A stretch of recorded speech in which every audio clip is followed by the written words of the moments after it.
The Emperor of Work begins with Conan. This video is purely for entertainment and does not infringe on copyrights or laws. The rights to the novel and image belong to the original author. We do not claim ownership. Don't like waiting and want to listen to this fanfic in full now? Subscribe to our Patreon, where you'll find the best fanfics. Chapter 176. The organization is not about fighting and killing. The reason why Toyama Tobi can appear in front of Conan so openly and only get attacked by jumping, instead of being greeted by all kinds of aghast as black technology, is mainly due to the trust endorsement of the Metropolitan Police Department. When Conan first heard that Metropolitan was a terrorist, he also suspected whether Toyama Tobi was involved in this. Otherwise, he has been an architect for so many years without any problem. So why did you, Toyama Tobi, become a terrorist after studying with him for a few days? I'm afraid this person was bewitched by Toyama Tobi. But he later learned that Toyama Tobi was taken away by the police for investigation as soon as Metropolitan escaped, coupled with Metropolitan's last deafening words. This made Conan dispel his doubts about Toyama Tobi and laugh secretly. Seeing that you, Toyama Tobi, usually yell and shout, now you are implicated by others, right? You deserve it.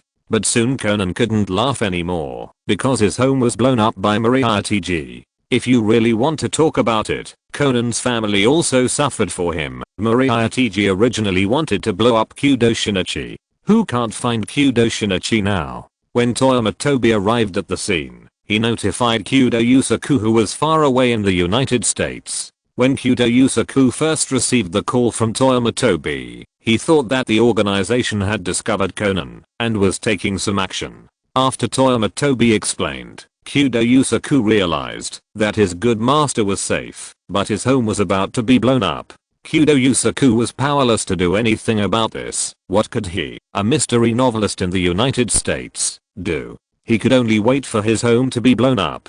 The most uncomfortable thing is that Metropolitan, the instigator, was also destroyed along with the Kudo family, and Kudo Yusaku couldn't find anyone to take revenge. Unless Kudo Yusaku remembers this hatred of destroying his family and waits 100 years later to take Kudo Yukiko to the mixed doubles to fight Metropolitan. Since Toyama Tobi had done too much preparation in advance, Conan could only accept his bad luck. Fortunately, he was staying at the Maori Detective Agency now, so he was not afraid of being homeless, even if the Kudo house was bombed. The reconstruction of the Kudo house was already on the agenda, and facing Conan's sudden disaster, Toyama Tobi also expressed symbolic comfort. What Toyama Tobi didn't expect was that he found that Conan had really grown up. After finding that his jumping attack could not cause effective damage to Toyama Tobi, Conan made an expression of self-pity and self-pity contrary to his usual behavior. Toyama Tobi was so sick of seeing it. Can you imagine a little ghost with a high school soul and an elementary school body making an expression like Lendayu to you? This is too abstract. My goodness, Conan's physical attack was fruitless, so he changed to a mental attack. Alright, quickly put away your face and tell me what you want to do.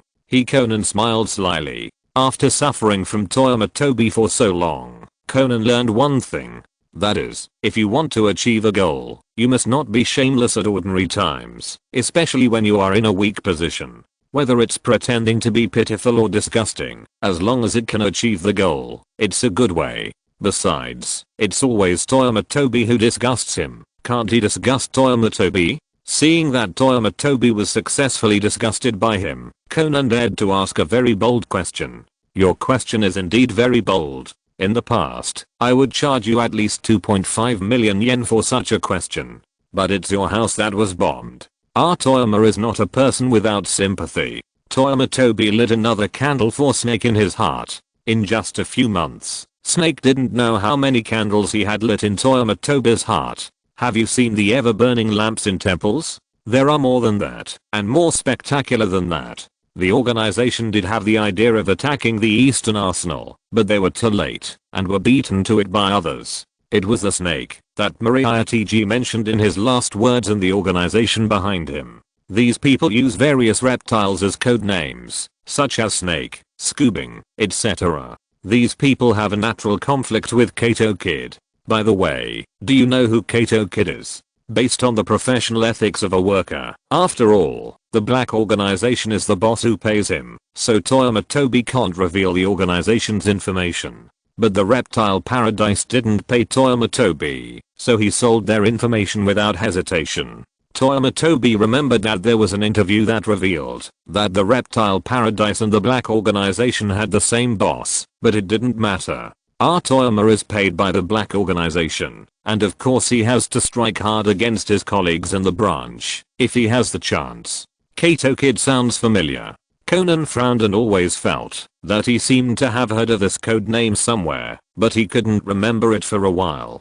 Toyama Tobi rubbed Conan's big head and said, "You don't have to think so much. You just need to know that you will definitely find Snake and his people by following Kato Kid." Unconsciously, Toyama Tobi not only gave Snake a sense of presence in Conan's eyes, but also helped Kato Kid improve his status in Conan's heart. How can the annual drama Finding Snake in Tokyo be played without the participation of Conan, the protagonist of this world? For a while, both Toyama Tobi and Conan were satisfied. One got free interesting information, and the other paved the way for bigger and more fun. That night after parting with Conan, Toyama Tobi learned that his second brother Rum was going to meet him. "Toyama, sit down." Looking at Toyama Tobi, who was brought to the base by Jin, Rum's face showed a very complicated expression. Toyama Tobi is definitely a genius in their line of work, but the problem is that this guy seems to be a little too talented. Rum thought of a possibility. Since joining the organization, Toyama Tobi has heard and seen all the cases of Jin and other action team killing geniuses. Therefore, when taking action, or planning an action, it is inevitable that there will be a strong trace of Jin. And because he is so talented, he will directly follow Jin's path and develop it. This won't do. How can such a good seedling like Toyama Tobi be led astray by Jin? There is only one person like Jin in the organization, and there is no need to have another one to give him, the second in command, a headache. So Rum prepared to have a good talk with Toyama Tobi. After Toyama Tobi sat down, Rum said to Toyama Tobi earnestly, "I have helped you deal with the tale of the Oriental Arsenal. A few days ago, several speedboats successfully escaped from the pursuit of the water police. The incident of the Oriental Arsenal can come to an end, at least on the surface. Rum's behavior is to give those special agencies a reasonable explanation, so whether they will continue to investigate secretly is certain. But as long as Toyama Tobi is no longer involved with the stolen arms, he is safe. There is one more thing. The person you chose to take the blame for us is actually the boss's subordinate. What do you think about this?" Chapter 177. The organization is a world of human relationships. What do I think? Yuan Shenfei was stunned, and then he understood what Rum meant, and asked, "Those people are also our members? I mean, are they also under the leadership of you, Lord Rum?" The one-eyed Rum secretly praised Yuan Shenfei's reaction speed and said, "Of course not. They have their own organization, their own tasks and missions, but they are all organizations developed by the boss." The two words only were emphasized by Rum, and Yuan Shenfei immediately stated, "Since they are not your subordinates, Lord Rum, then I will not agree that these people are one of us. Although I have never met the boss, I still think that the boss is a bit conservative. What we can do, those guys can't do, but what those guys can do, we can do the same." Yuan Shenfei's meaning is very clear, that is, he firmly supports the leadership of Lord Rum. I, Yuan Shenfei, a member of the Life and Death organization, must not die. As long as the organization still pays me a high salary, I will work hard for the organization, make trouble. Facing Yuan Shenfei's loyalty, Rum just nodded without commenting, but said, "I have had people spread the information about that organization. Although their current focus is not in Japan, it is foreseeable that they will definitely shift their focus there in the future. When the time comes, let them attract attention for us in public." Rum has always sneered at the so-called Pandora. If a gem can make people immortal, then why do they need a drug research and development department? Wouldn't it be better if they all went around the world to rob gems? To be honest, based on the military strength of the reptile paradise, it's not that Rum looks down on them, but one organization can beat them 3 times back and forth. A group of jewel robbers, not worth mentioning. The matter of the reptile paradise was over, but Yuan Shenfei's side was just beginning. Originally, according to Yuan Shenfei's current achievements, it would not be a problem to get a code name. But Rum didn't want to give Yuan Shenfei this wrong signal. The organization still needs to lie dormant for the time being, and being too high profile will hinder the development of the organization. Yuan Shenfei dared to rob the arsenal without a code name. Rum couldn't imagine what this guy would do if he had a code name. So Rum changed his usual behavior and said to Yuan Shenfei earnestly, Yuan Shen, you should know that it is not easy for the organization to develop to this day. So the mission of the organization is not only to fight and kill, but also to have human relations. As long as you understand this, it won't be long before you become a cadre of the organization. Facing Rum's suggestion, Yuan Shenfei just showed a hint of doubt. Our organization still has human relations? What is this? What is this? Hearing Yuan Shenfei's words, Rum couldn't help but stagnate. Look at what this good seedling has become because of Eugene. What do you mean that the organization still has human relations? Rum urgently needs an organizational cadre to change Yuan Shenfei's view at this moment. Originally, the best candidate should be Belle Mode. As the thousand-faced witch of the organization, she is a good hand, whether it is infiltrating assassination or spying on intelligence. The most important thing is that Belle Mode is not as rough as Jin in work, and I think she will be a good role model for Yuan Shenfei.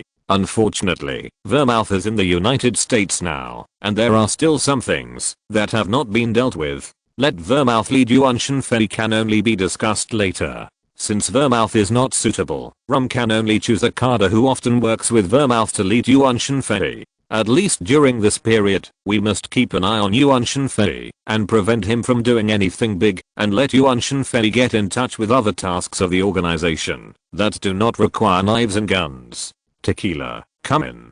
Rum shouted to the outside of the door, and a moment later a strong Kansai man with a butt on his face walked in. Rum. What a unique face shape. The moment he saw Tequila, Yuan Shenfei instantly felt that his eyes were strongly polluted. It turns out that there are really people who grow buds on their chins. Huh? Question mark? Yuan Shen, you will follow Tequila to do tasks for the time being. You should learn and see more during this period. Do you understand? Yes, Lord Rum, I completely understand. Yuan Shenfei nodded to Rum affirmatively. Tequila seemed unhappy about Rum's arrangement. Hey Rum, this guy won't cause me any trouble, will he? If there is any danger, I won't care about this guy. You know, Rum used to work with Belle Mode frequently. No matter whether he is interested in Belle Mode or not, he just replaced the beautiful colleague sitting next to you with a male colleague who is more handsome than you. No one would be happy about this kind of thing. What's more, this guy's not even a code member. Isn't this just causing trouble for himself? Rum saw Tequila's unhappiness, but he was indifferent. Rum knew Tequila's recent mission very well, which was nothing more than finding an industry insider to buy a list of people in the industry. Would this kind of mission also encounter danger? Besides, if there is really danger, it is hard to say who can save whom. Don't look at Tequila's strong body and big waist. If there is a real fight between life and death, isn't it still about whose gun is faster and whose gun is more accurate? Rum didn't think that Tequila could be faster, more accurate, and more ruthless than Yuan Shenfei. Rum was indifferent to Tequila's doubts, and Yuan Shenfei smiled. Senior Tequila, please give me more advice from now on. For some reason, the more Yuan Shenfei looked at Tequila, the more he felt that he looked like Binga, a subordinate of Rum. By the way, what was the final fate of Binga? Then it's decided. Tequila, you must hurry up on your mission, and remember to bring Yuan Shen with you. Rum didn't pay any attention to Tequila's complaints. Do you know what the value of the second in command is? You, an ordinary cadre, want to fight with Rum? What's the idea? Seeing that Rum ignored him, Tequila could only pinch his nose and admit it. As for giving Yuan Shenfei some trouble in private, those who can get code names in the organization are not fools. Everyone has a scale in their hearts to know who can be provoked and who can't be provoked. Since this Yuan Shen can make Rum speak in person, it is obvious that his identity is not ordinary. If Tequila wants to deal with him, he must at least take a look first. Let's see what the relationship between Yuan Shenfei and Rum is. Boy. 2 days later at 11 o'clock in the morning, the banquet hall of the Rice Flower Hotel, the Manchian Tang Game Company's press conference. Don't be late. Tequilin turned and left after saying that. Yuan Shenfei shrugged at Tequilin's departing back. He was originally thinking about whether to speed up the vacancy rate of the Carter establishment a little. But he didn't expect that Tequilin would be so anxious to get his lunchbox. Lord Rum, if there is nothing else, I will leave first. After getting Rum's permission, Yuan Shenfei left the base. As for Rum, he didn't take the small friction between Tequilin and Yuan Shenfei seriously at all. If all his subordinates are particularly congenial and hit it off at first sight, then he, the second in command of the organization, should be anxious and angry. It's just a minor friction. It won't be long before Vermouth comes back. Then I can take Yuan Shenfei away from Tequila. How considerate is my leader. Yuan Shenfei will work hard for me until he dies. Chapter 178 Brother Jin, Tequila is going to blow up the shit. Frightened JPG. Be Hill Hotel Banquet Hall. After a night of modification, all kinds of game equipment of Manxiantang Game Company were transported to the banquet hall. It was for today's new product launch. Today, Manxiantang Game Company is about to release the game Detective Maori Kagoro's Reasoning House. Authorized by the famous detective Maori Kagoro and adapted from real cases. It can be seen that Manxiantang Game Company is very ambitious and wants to use Maori Kagoro's fame to create a new IP. The scene was crowded on the day of the new product launch, and the queue for the lockers almost lined up outside the gate of Biha Hotel. Maori Kagoro was in high spirits in the queue. Last night, he was going to have a life and death game with Toyama Tobi. As a result, he was coerced by Xiaolin with force halfway through drinking, so he had to go to bed early. At this moment, he was waiting in the locker queue with Xiaolin to deposit his bag. Conan and Toyama Tobi were standing outside waiting for them, chatting casually. As for what they talked about, after traveling through time, Toyama Tobi discovered that what was depicted in Detective Conan was just the tip of the iceberg of Conan's detective career. There are still many cases that have not been drawn into the plot. In view of the customs and folkways of Beaker Town, Toyama Tobi just watched Conan tell him about those strange motives for murder. I can barely understand the motives for murder in the cases you mentioned before, but can you explain it to me? In this world, there are really people who kill people because of a bet on breakfast. Toyama Tobi thought he was a simple fun person, but he never dreamed that Beaker Town could have so much fun. In fact, I think the murderer didn't kill people just because of the breakfast bet. Conan also thought it was outrageous that someone killed someone over a breakfast, but he still found an explanation that at least sounded reasonable. The murderer was forced to break up with his girlfriend and was resentful. I'm afraid he had already had the intention to kill. Betting with his friends over a breakfast that he could kill his ex-girlfriend was just a trigger. I guess he would have done it even if no one bet with him. But from what happened now, he chose to kill people just because of a breakfast. Between the funny and the truth, Toyama Tobi chose the one that was the most fun. Just as Toyama Tobi was talking, he suddenly froze. Huh? What's wrong? Conan asked curiously and looked in the direction of Toyama Tobi's line of sight. Maori Kagoro and Xiaolin, who were about to line up in front of the storage counter, were cut in line. 3 people carrying standard boxes of Mansion Company bowed repeatedly to express their gratitude. Conan looked at the 3 people for a long time and didn't see anything strange, so he asked Toyama Tobi curiously, "That's the one who looks weak and frail in a blue suit?" Toyama Tobi said, "See. That's the guy. I remember seeing him at a certain base of the organization not long ago." What? Conan was shocked, and the image of the frail office worker in Conan's mind was infinitely magnified. Despite the existence of Toyama Tobi, Conan still inevitably suffers from the PTSD of the black organization. Whenever a suspected member of the organization appears, Conan will be very excited. "Is he also a member of your organization?" Conan asked excitedly. Although there is a member of the organization like Toyama Tobi around him, it's useless for Conan to get any information about the black organization from Toyama Tobi. All the information Conan can get is told to him by Toyama Tobi when he is in a good mood. It can be said to be full of randomness. Now that there is such a guy who is suspected of being a member of the organization in front of him, how can Conan bear it? But he immediately got bad news from Toyama Tobi. "Don't get so excited, kid. He definitely can't be a member of the organization. I said that seeing him at a certain base is likely to be this guy who went to the organization to buy or sell something. What is it? Conan barely calmed down a little, but still asked anxiously. I know you are anxious, but don't worry, the organization sells a lot of things. Toyama Tobi shrugged. All kinds of cyanide, firearms, explosives. As long as it is not available on the market, you can almost buy it in the organization. Who knows what he is going to buy at the base? As for selling things, I guess it should be intelligence. I don't know what kind of intelligence it is. Toyama Tobi successfully aroused Conan's curiosity about Takashi Yushin, the weak office worker in the blue suit, and then retired. Conan, who was trapped in the investigation mode, was still focused. What Toyama Tobi? What Maoli ran? All stay aside. Then Toyama Tobi met two detectives from the Metropolitan Police Department at the door of the press conference. Brother Yamada, Brother Teramoto, what are you doing?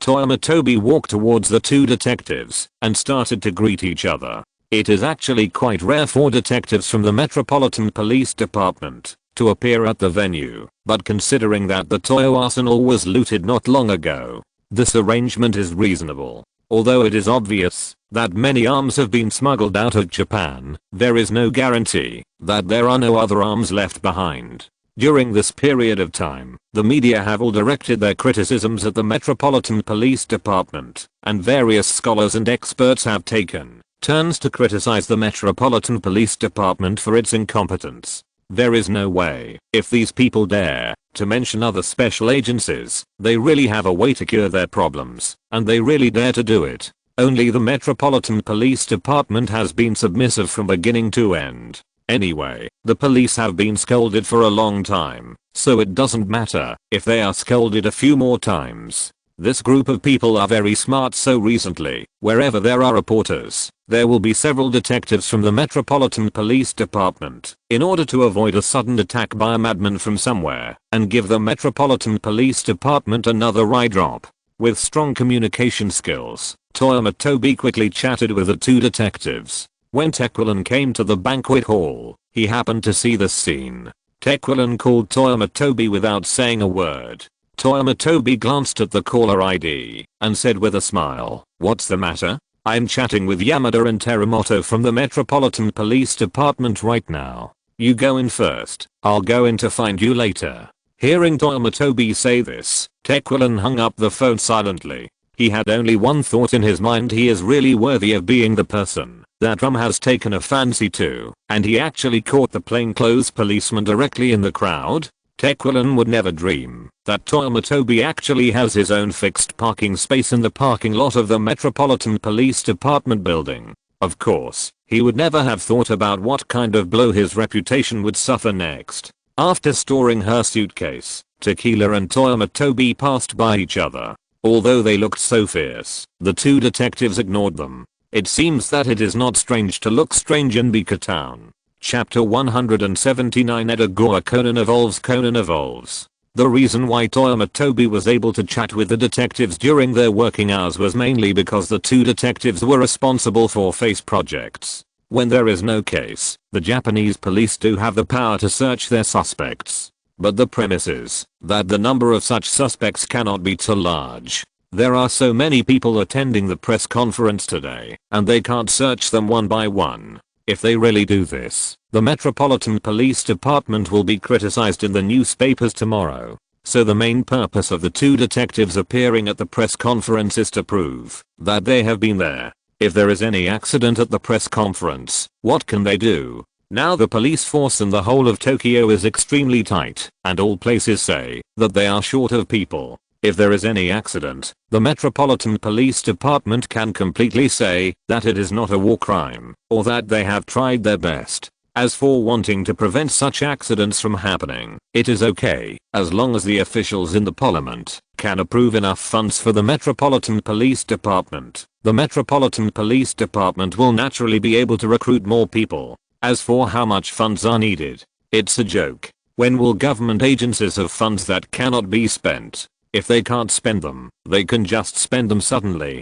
No matter what, the members of parliament will definitely not allow the Metropolitan Police Department to expand without limit. Otherwise, let's not talk about anything else. If the Metropolitan Police Commissioner has tens of thousands of elite police officers who can and dare to shoot, will he let you call him the Metropolitan Police Commissioner or the White Horse Prime Minister? After all, it is an old tradition in Japan to defeat the superior with the inferior. So the two detectives are just expressing the attitude that the Metropolitan Police Department has tried hard. As for what kind of results will be obtained after the effort, isn't there a saying that you should do your best and leave the rest to fate? Both of them are old hands in the workplace. Yamada and Teramoto naturally understand their positions, and they are even more rude when they need to slack off. This can be regarded as a disguised holiday for them in the investigation class. At this time, there is a young man named Toyama Tobi who looks pleasing to the eye and speaks well to accompany them to chat and relieve their boredom. Of course they will not refuse. Just when the three were chatting enthusiastically, Conan ran out of the venue in a hurry, and his eyes lit up when he saw Toyama Tobi. He immediately ran to Toyama Tobi's feet. Toyama brother, please accompany me to the toilet. I dare not go alone. Conan's sweet voice gave Toyama Tobi a shudder, while Yamada and Teramoto jokingly asked Toyama Tobi to take the child to the toilet first. Then Conan took Toyama Tobi to the corner of the hotel. Conan, could it be that you have awakened some extraordinary attributes after becoming smaller? Why do I feel that your mental age is getting closer to your physical age? Don't you feel embarrassed to act like a spoiled child in front of a grown man as a high school student? Toyama Tobi knew that this was his habit of embarrassing others again. Should he say that Toyama Tobi almost dug out a 3-bedroom 1-living-room house with his toes just now? Did this grandson Conan find out something and take revenge on him? Conan had no idea of arguing with Toyama Tobi at this time. Since he learned that Takeshita Hironobu might be a client of the Black Organization, he immediately launched a full-scale investigation against Takeshita Hironobu. Don't mention it, he really found out a lot of useful things. For example, the girl that Takeshita Hironobu had a crush on collapsed and committed suicide because she was dumped by Nakajima Hideki. Another example is that Nakajima Hideki's financial situation seems to be not very good, and he always looks like he is short of money. Another example is that Nakajima Hideki is not a very good person, and he often plagiarizes his colleagues' ideas. This time, Detective Mauri Kagoro's reasoning houses the idea of his colleague plagiarized by Nakajima Hideki. After a highly targeted investigation, Conan confirmed one thing, that is, the man named Nakajima Hideki, in Takeshita Hironobu's heart, has already had a way to die. In a mystery novel, if a gun appears, then this gun must kill people. Similarly, in Beaker Town, if a girl that a man has a crush on commits suicide for some reason, then it also means that someone will die. Proficient in the Beaker law, with extraordinary observation skills, sometimes the sense of existence is almost non-existent. At this moment, Conan, who has the advantage of foresight, focuses on observing Takeshita Hironobu and Nakajima Hideki at the venue. Finally, when Takeshita Yushin deliberately let Nakajima Ryuki play a boxing video game and took the opportunity to swap his lock-in number plate with Nakajima Ryuki's, Conan saw it clearly. Conan originally wanted to remind Nakajima Ryuki on the spot that the number plate had been swapped, but Xiaolan shouted Shinichi, but her hands mercilessly gave the target in front of her a full score, which still scared Conan. Some people hit the full ring on the dynamometer because they can only get a full score at most. But Xiaolan scored a full score because the machine could not reach Xiaolan's limit at all. In such a distracted time, Nakajima Ryuki had already left the venue under the pretext of urinating. Conan hurriedly caught up without looking up at the road, and then he and Nakajima Ryuki fell under Tequila's black trousers. With Tequila's appearance, temperament, and dress, even if Conan did not have black clothing PTSD, he would not think he was a good thing. What's more, they were dressed in the same black outfit, with a full, buttoned face that said "I'm not easy to mess with." Conan recognized at a glance that this person was definitely a member of the Black Organization. Conan's reaction was very fast. He couldn't see such a big agave because he was short and he was absent-minded at the time and didn't look at the road. But it was impossible for Nakajima Hideki to see the agave either. Then the action of Takeshi Toyama exchanging license plates appeared in Conan's mind, and a shining needle passed through his brain. Conan understood again. The small mansion game company actually had two people related to the black organization, which made Conan feel that it was a mistake to come to the Maori detective agency. If he went to Mansion Game Company as a mascot, wouldn't he have found clues to the black organization long ago? Previously, Toyama Tobi cooperated with Kudo Yusaku and his wife to prank Conan, which left enough shadows in Conan's heart. But in the end, it also made Conan's behavior slightly restrained. So Conan, who has always been fighting alone, is ready to try the method of shaking people. There is nothing wrong with Conan's idea, but he actually believes that the person he is looking for, Toyama Tobi, will help him. What a naive child. That is to say, according to your reasoning, Takeshi Hironobu is very likely to have placed a bomb in his briefcase, and then secretly replaced it with Nakajima Hideki. Nakajima Hideki then gave his swapped license plate to Tequila. Now Tequila may be in imminent danger, and if she is not careful, the bomb in the box will explode? Yes, that's it. I understand. So Conan, you hurried to find me. What is your request? Toyama Tobi asked Conan slowly without changing his expression. Chapter 180. It is easy to invite a god, but difficult to send him away. What is my request? Toyama Tobi's question made Conan feel confused. He was just thinking about shaking people, but if you really ask him what his request is, I'm afraid Conan can't explain it clearly for a while. In the original work, Conan must want to find a member of the black organization, and then follow the clues to find out the information of the black organization, and find the black organization's lair. Then take down the black organization, find the antidote to the poison that makes him smaller, and finally successfully turn back to Kudo Shinichi and Zyallan to live a shameless life. This is the original. But now Toyama Tobi is a living member of the black organization next to Conan, and the poison that makes him smaller still has no antidote. So why did he rush to find Toyama Tobi, and even risked his own integrity, to pull him away from the two policemen? That's right, that's your request. You found me first, when you saw Tequila, instead of the two detectives next to me. That means your subconscious request must be hidden from the police. You now have plenty of time to think about it. Think about what your subconscious request is. Yuan Shinfei kept encouraging Conan, not caring about Tequila, who was carrying a box of bombs and might be killed at any time. The so-called Tequila is only a good tequila when it is blown up with only one shoe left, isn't it? Tequila. That guy's code name is Tequila. He actually has a code name. The name of Tequila seemed to turn on some kind of switch in Conan. At this moment, Conan didn't think about it, nor did he hesitate, just staring at Yuan Shinfei. Yes, this is one of the cadres of the organization, Tequila. Yuan Shinfei did not avoid it, and said Tequila's identity. Then another shining needle passed through Conan's brain, and he seemed to know what his request was. Or maybe he subconsciously wanted to do something to this member of the black organization. I understand why I was so excited. In fact, I still wanted to catch Tequila and get information about the organization from him. The reason why I called you here at the first time was probably because I subconsciously thought that if Tequila fell into the hands of the police, it would be very difficult to obtain information later. But I'm alone now, and I, a primary school student, definitely cannot subdue Tequila. Even if I can really subdue Tequila, I can't guarantee that I can get the information I want from him. Conan became more and more determined as he spoke, and it looked like he was talking about his reasoning at a murder scene at the moment. So I still have to hand Tequila over to the police. Later, I can use Uncle Maura's identity to get information about the black organization from the police.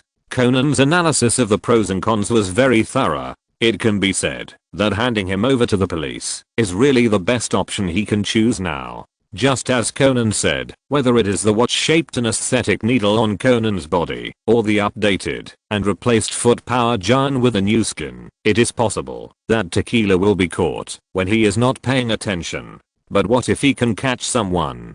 Could he, a primary school student, imprison Tequila and then interrogate him? If he really did that, Tequila would be so angry that his teeth would fall out. But if he used the name of Maurika Goro and asked the detectives on the scene to arrest Tequila, he could get some information from the Metropolitan Police Department later on with Maurika Goro's face. This plan can be said to be a good plan, to play to one's strengths and avoid one's weaknesses, and it also successfully got a wave of labor from the Metropolitan Police Department for free. Edgar or Conan in the original work would definitely not do such a thing. At this moment, he should have rushed forward impulsively and tried to steal information by various small tricks that were not presentable. Toyama Tobi looked at Conan, who had changed so much, and immediately smiled with relief. He was a time traveler who had just arrived in Biko Town. He was just one person and could not change the entire Biko Town. The crime rate in Tokyo Gotham was still rising, and more people died in Japan every day. Why are Japanese politicians so worried about the negative impact of the declining birth rate? Because there are already many more people dying in this world than in other worlds, and they don't have children anymore. If this trend continues, who will continue to be their slaves? Although Toyama Tobi can't change Mika, he can change Conan.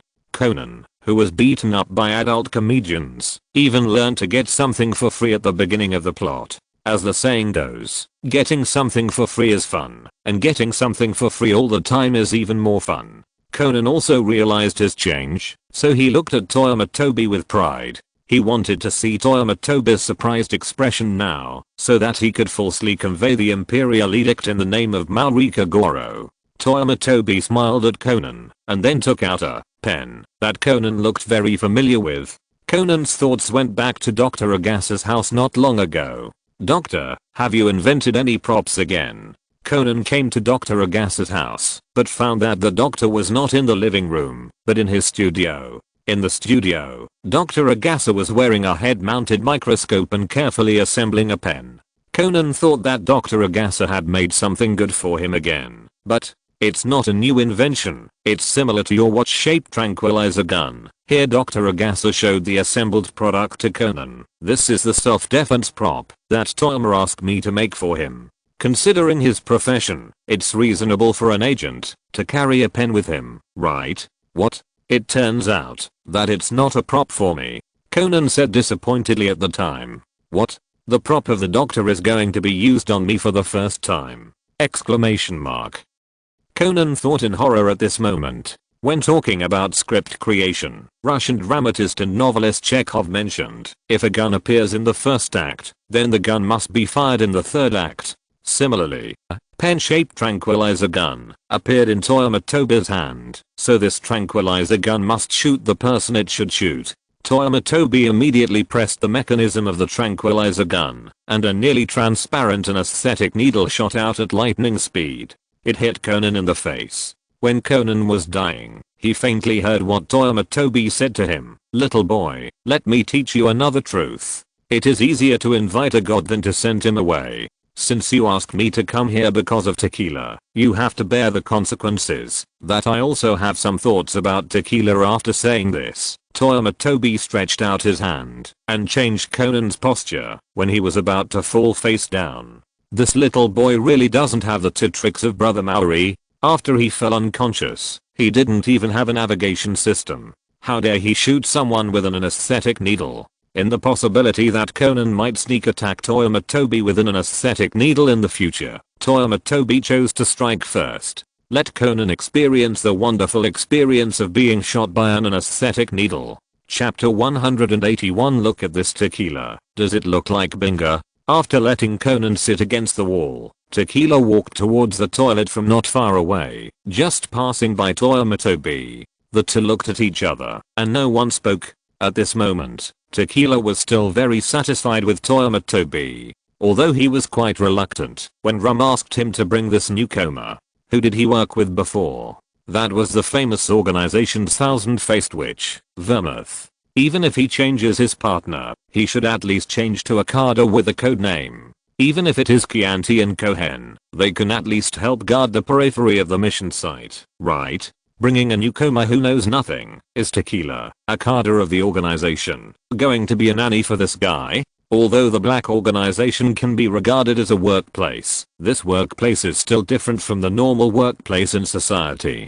After all, in a normal workplace, if you can't complete the task, at most you will be scolded by your boss. As long as your salary is not deducted, if it doesn't go in one ear, you can just let it go out with the other. But if the mission cannot be completed in the organization, it is relatively easy to be killed on the spot. I'm afraid that Jin will find out after the mission, then it is really difficult to die. But Tequila was very satisfied with Yuan Shenfei's performance today. He arrived before he arrived at the mission site and eliminated the hidden dangers in the mission. Although he is suspected of having too close contact with the police, it is Rum and Jin's job to find undercover agents. Tequila doesn't care about such things. At most, he will add fuel to the flames and add insult to injury when Yuan Shenfei is suspected. Yuan Shenfei's performance made Tequila feel that this newcomer is not a waste. Taking him for 2 days can save him a lot of effort. Maybe in the future, those complicated basic work can be handed over to Yuan Shenfei. When Yuan Shenfei handles it, he will take the credit. Even if Rum is optimistic, what can it do? The code name of the organization is a huge gap. With a code name, you can do whatever you want. Without a code name, you have no human rights at all. Of course, the code name carders here do not refer to the shame of carders like Shirley. She is a carder with a code name, but she is not even as good as a peripheral member. To be honest, this is the first time that Shihomi Ayano has experienced this since the establishment of the Black Organization. Tequila attracted her gaze and prepared to go to the bathroom to contact Jin. This list of the most talented software designers in the world that Nakajima Hideki secretly copied from the interior of Munshiantang Company is very important. It is related to where the organization's next task focus will be shifted. Not only Tequila and Toyama Tobi were at the venue, Gin and Vodka were also waiting near the venue. After Tequila got the list, he immediately handed it over to them, and then they handed it to Rum. Except for Toyama Tobi, the intruder, the rest are the backbone of the organization and carders with code names. After Toyama Tobi watched Tequila go into the bathroom, he took the lead and called Jin. Toyama? Why are you calling me? Jin seemed a little surprised when he received the call from Toyama Tobi. Jin already knew that Tequila looked down on Toyama Tobi, although Jin thought that Tequila's vision was very problematic. But he didn't think that Toyama Tobi could make Tequila surrender with less than one action. So even if the mission is completed, it should be Tequila who contacts Jin, not Toyama Tobi, the newcomer. Unless something unexpected happened during this mission, which made Toyama Tobi contact him now. Jin narrowed his eyes slightly, and he thought of many possibilities. But the list required for this mission is very important. No matter what Toyama Tobi wants to do, the mission cannot go wrong. Brother Jin, there are some small problems with the mission. The target that was originally traded with Tequila has been targeted, and the list of targets that were originally to be traded has been replaced with a box of bombs. Now the bomb has been taken by Tequila, and I'm afraid he will soon open the box in the toilet to trigger the switch to detonate the bomb. Toyama Tobi said slowly, and at the same time, Jin's mobile phone rang with another incoming call.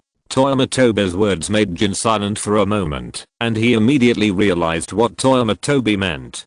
Tequila is now carrying a box of bombs and is about to trigger the switch of the bombs. If he answers Tequila's call now, he might be able to save Tequila's life. But why does Jin want to save Tequila? Mutual respect, love, and mutual help have never been the style of the organization. You live because you are capable, and capable people should be promoted. Your death in the mission can only mean that you are a bad boy. What should brothers do if they are bad?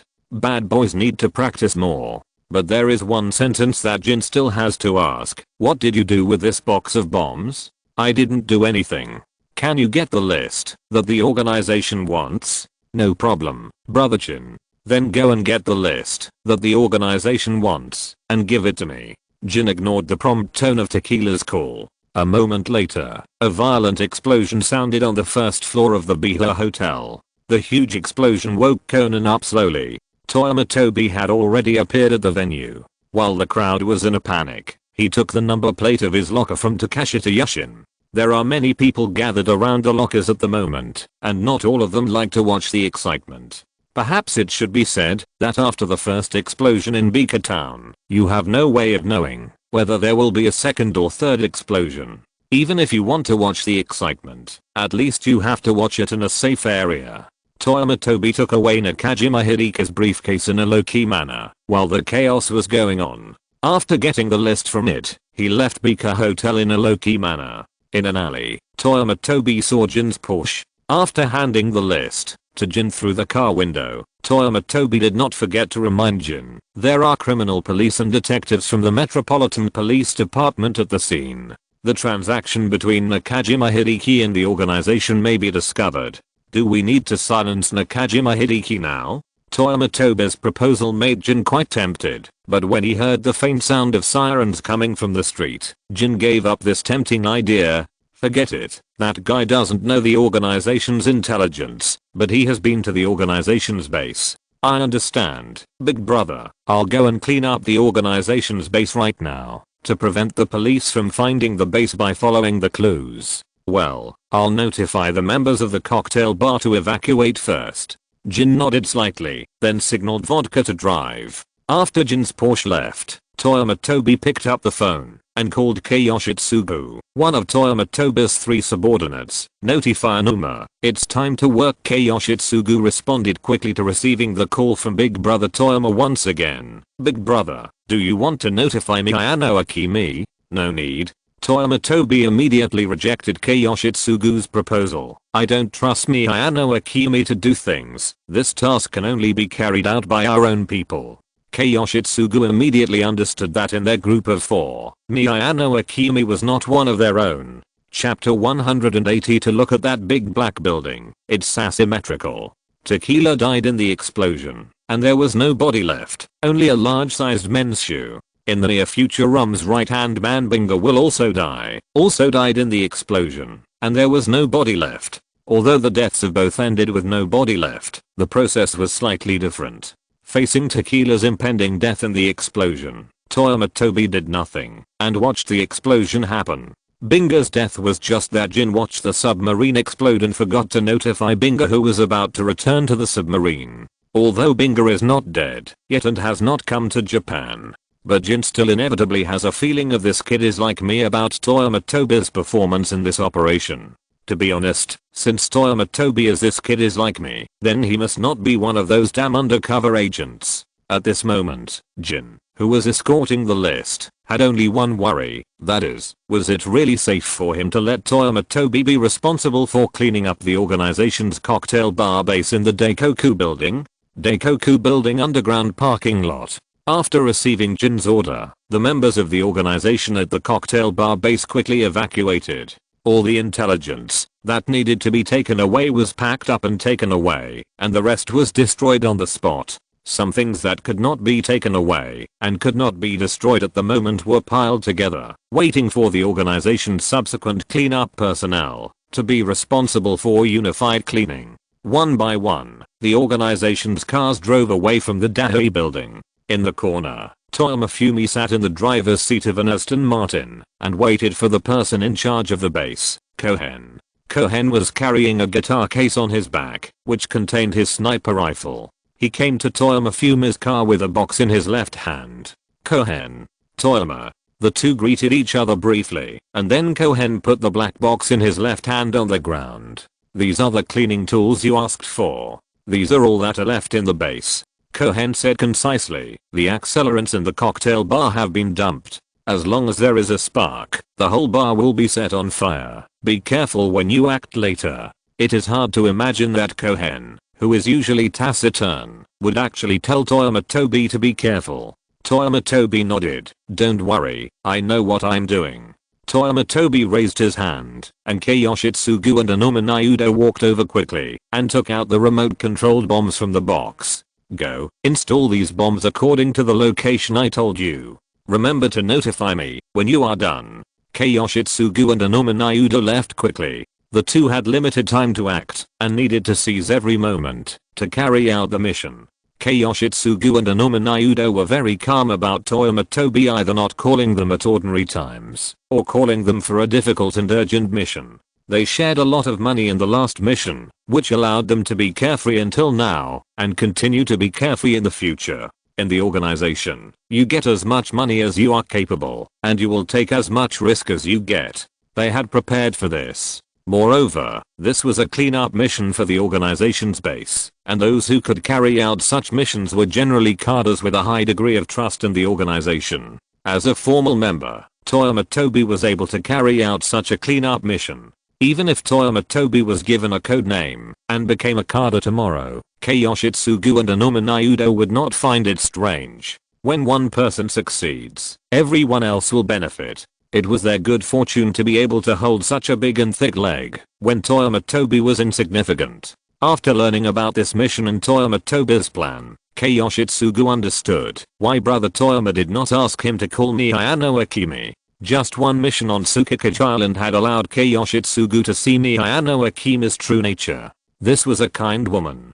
Kindness is a very beautiful word, but such a word should not appear in the organization. In the quagmire of the organization, inappropriate kindness means death is not far away. Kyoshitsugu strongly agreed that Toyama Tobi did not ask Miyano Akimi to carry out this mission together. With the kindness of that woman, Kyoshitsugu really didn't think she could be so cruel as to place the bombs according to Toyama Tobi's request. Because Toyama Tobi requested to place bombs not only in the empty cocktail bar, but also in some places on the upper and lower floors of the bar.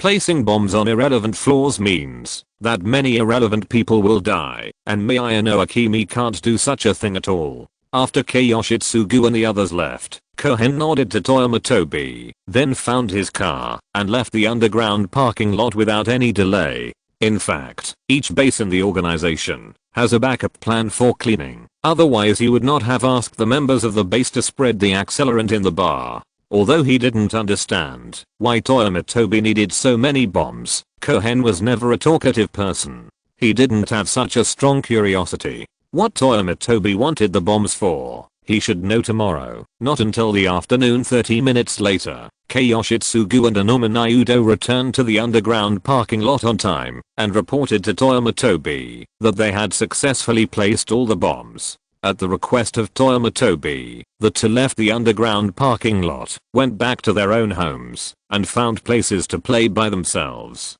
After looking at the time, it was estimated that Conan had completed his reasoning, and the police had begun to rush to the Daikoku building. Toyama Tobi started the car and slowly drove away from the parking lot. On the way to the Beaker Hotel, after brushing shoulders with a group of police cars, Toyama Tobi stared at the perfect architect tray on the player's panel and quietly pressed the detonator in his hand. Even though there were several streets between them, the explosion from the Daikoku building was still clearly audible. The huge explosion even made Toyama Tobi's car shake. Was the power of this explosion a bit excessive? Toyama Tobi stared at the entry about the increase in the power of explosives in the perfect architect tray and fell into deep thought. The system boss is awesome.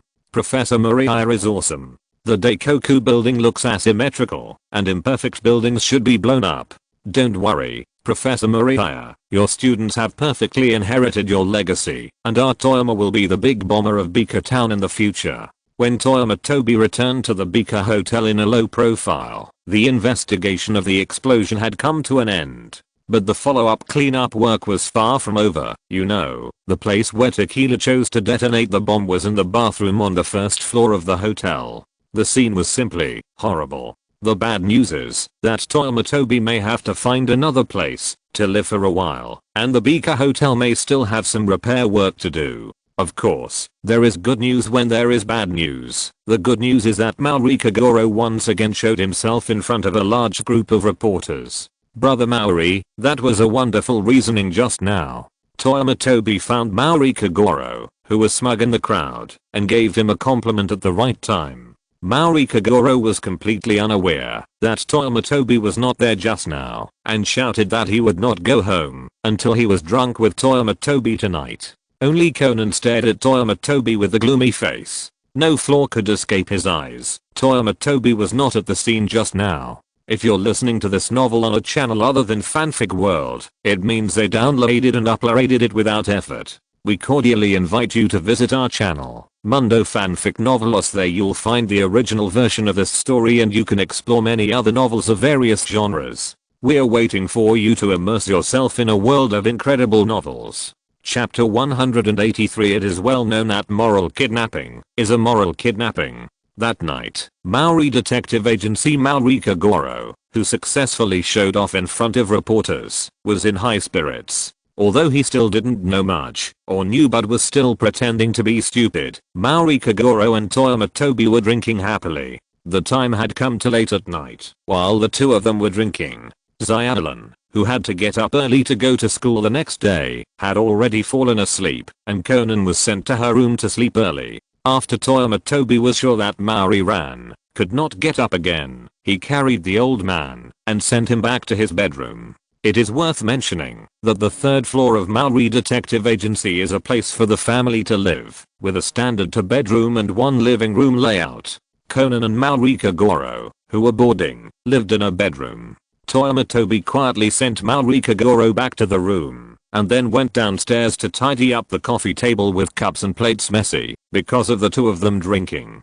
Zyalin had to get up early to go to school tomorrow, and Toyama Tobi would not hand over the coffee table with cups and plates messy to a high school student to clean up. Just as Toyama Tobi was bending over to clean up the leftovers on the coffee table, Conan appeared quietly at the door of the second floor of the office. "Are you here? Since you are here, don't just stand at the door and watch. Come over and give me a hand." Toyama Tobi noticed Conan the moment he appeared, and Toyama Tobi said to Conan at the door without even raising his head.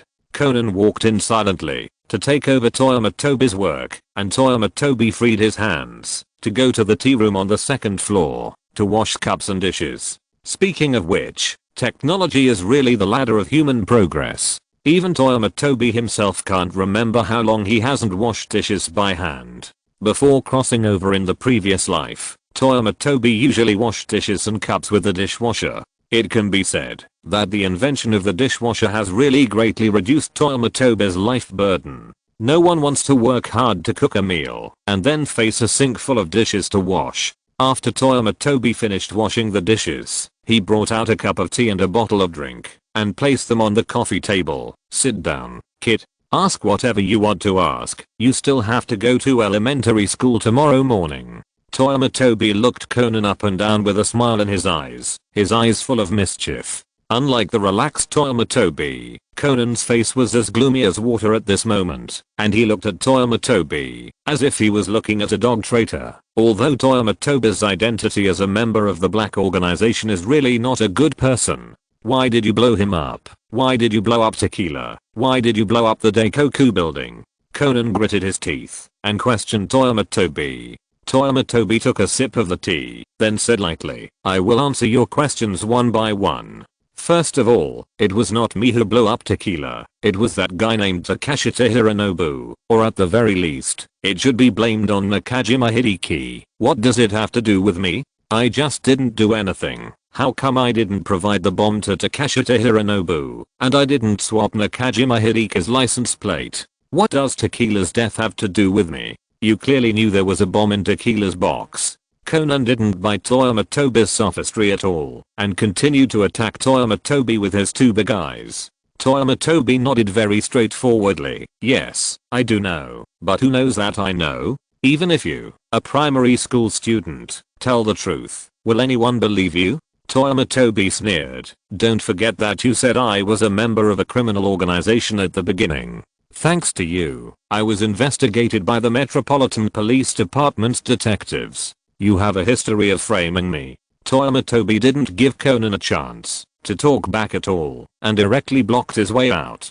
Conan was terrified when he heard Toyama Tobi's words. Could it be that Toyama Tobi had already started planning this matter when they first met? Questioning this path is obviously not feasible. Toyama Tobi is different from the murderers that Conan usually encounters who can break through their psychological defenses with just a few words. Toyama Tobi is simply a model of being soft-hearted and not hard-hearted. Conan has grown up after all. In the past, when faced with such a situation, Conan would only lose his temper for no reason.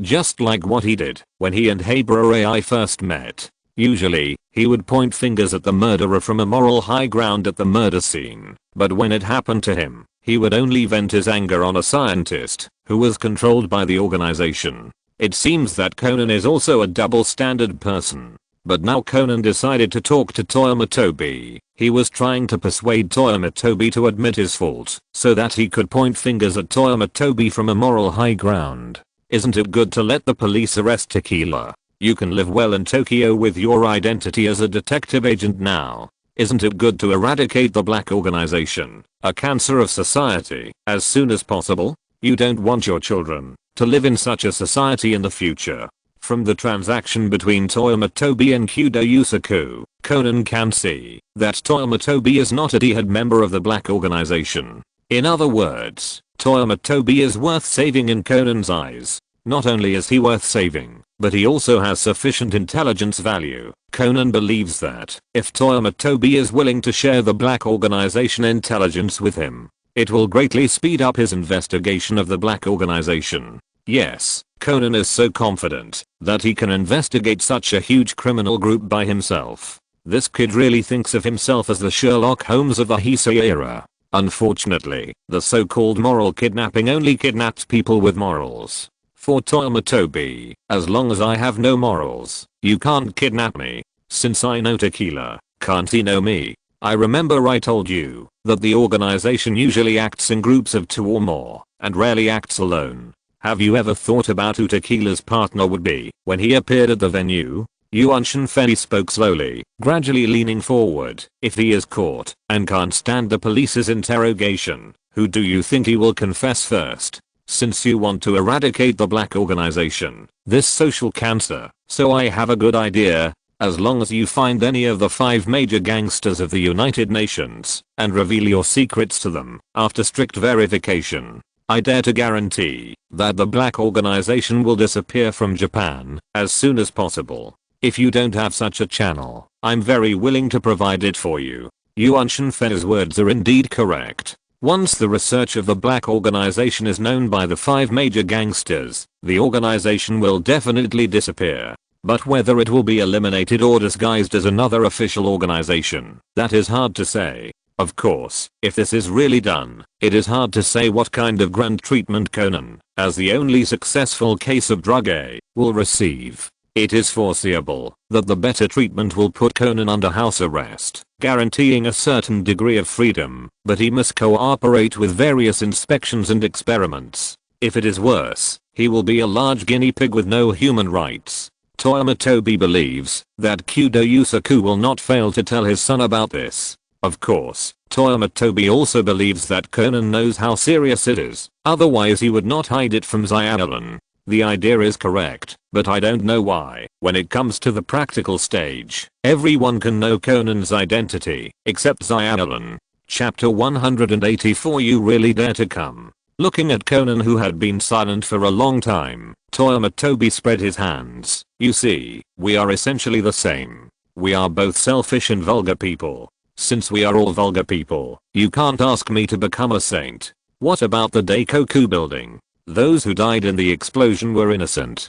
Conan couldn't continue to target Toyama Tobi on the issue of Tequila, but the subsequent explosion of the Daikoku building was Conan's real concern.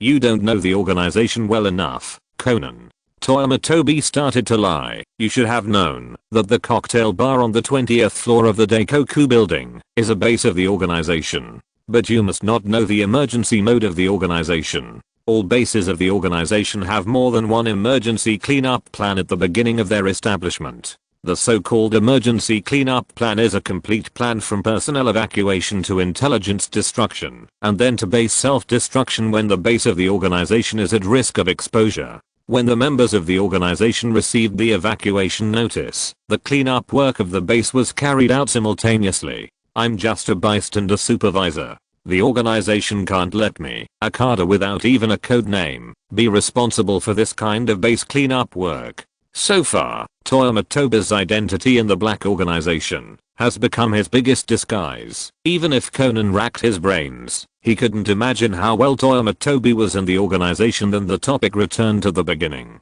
If Toyama Tobi revealed the explosion of the Daikoku building to the police, he would be exposed. Toyama Tobi has never enjoyed any welfare benefits from society. After all, he is wearing. In the eyes of the natives of Conan's world, he was an illegal resident before, and illegal residents naturally cannot enjoy social welfare benefits. Second, he is a formal member of the organization, not an undercover sent by the red team. He has no responsibility or obligation to expose himself for some irrelevant people. Strictly speaking, Conan even has to thank Toyama Tobi for not telling the secret, otherwise he would have been caught by Jin and used as a guinea pig.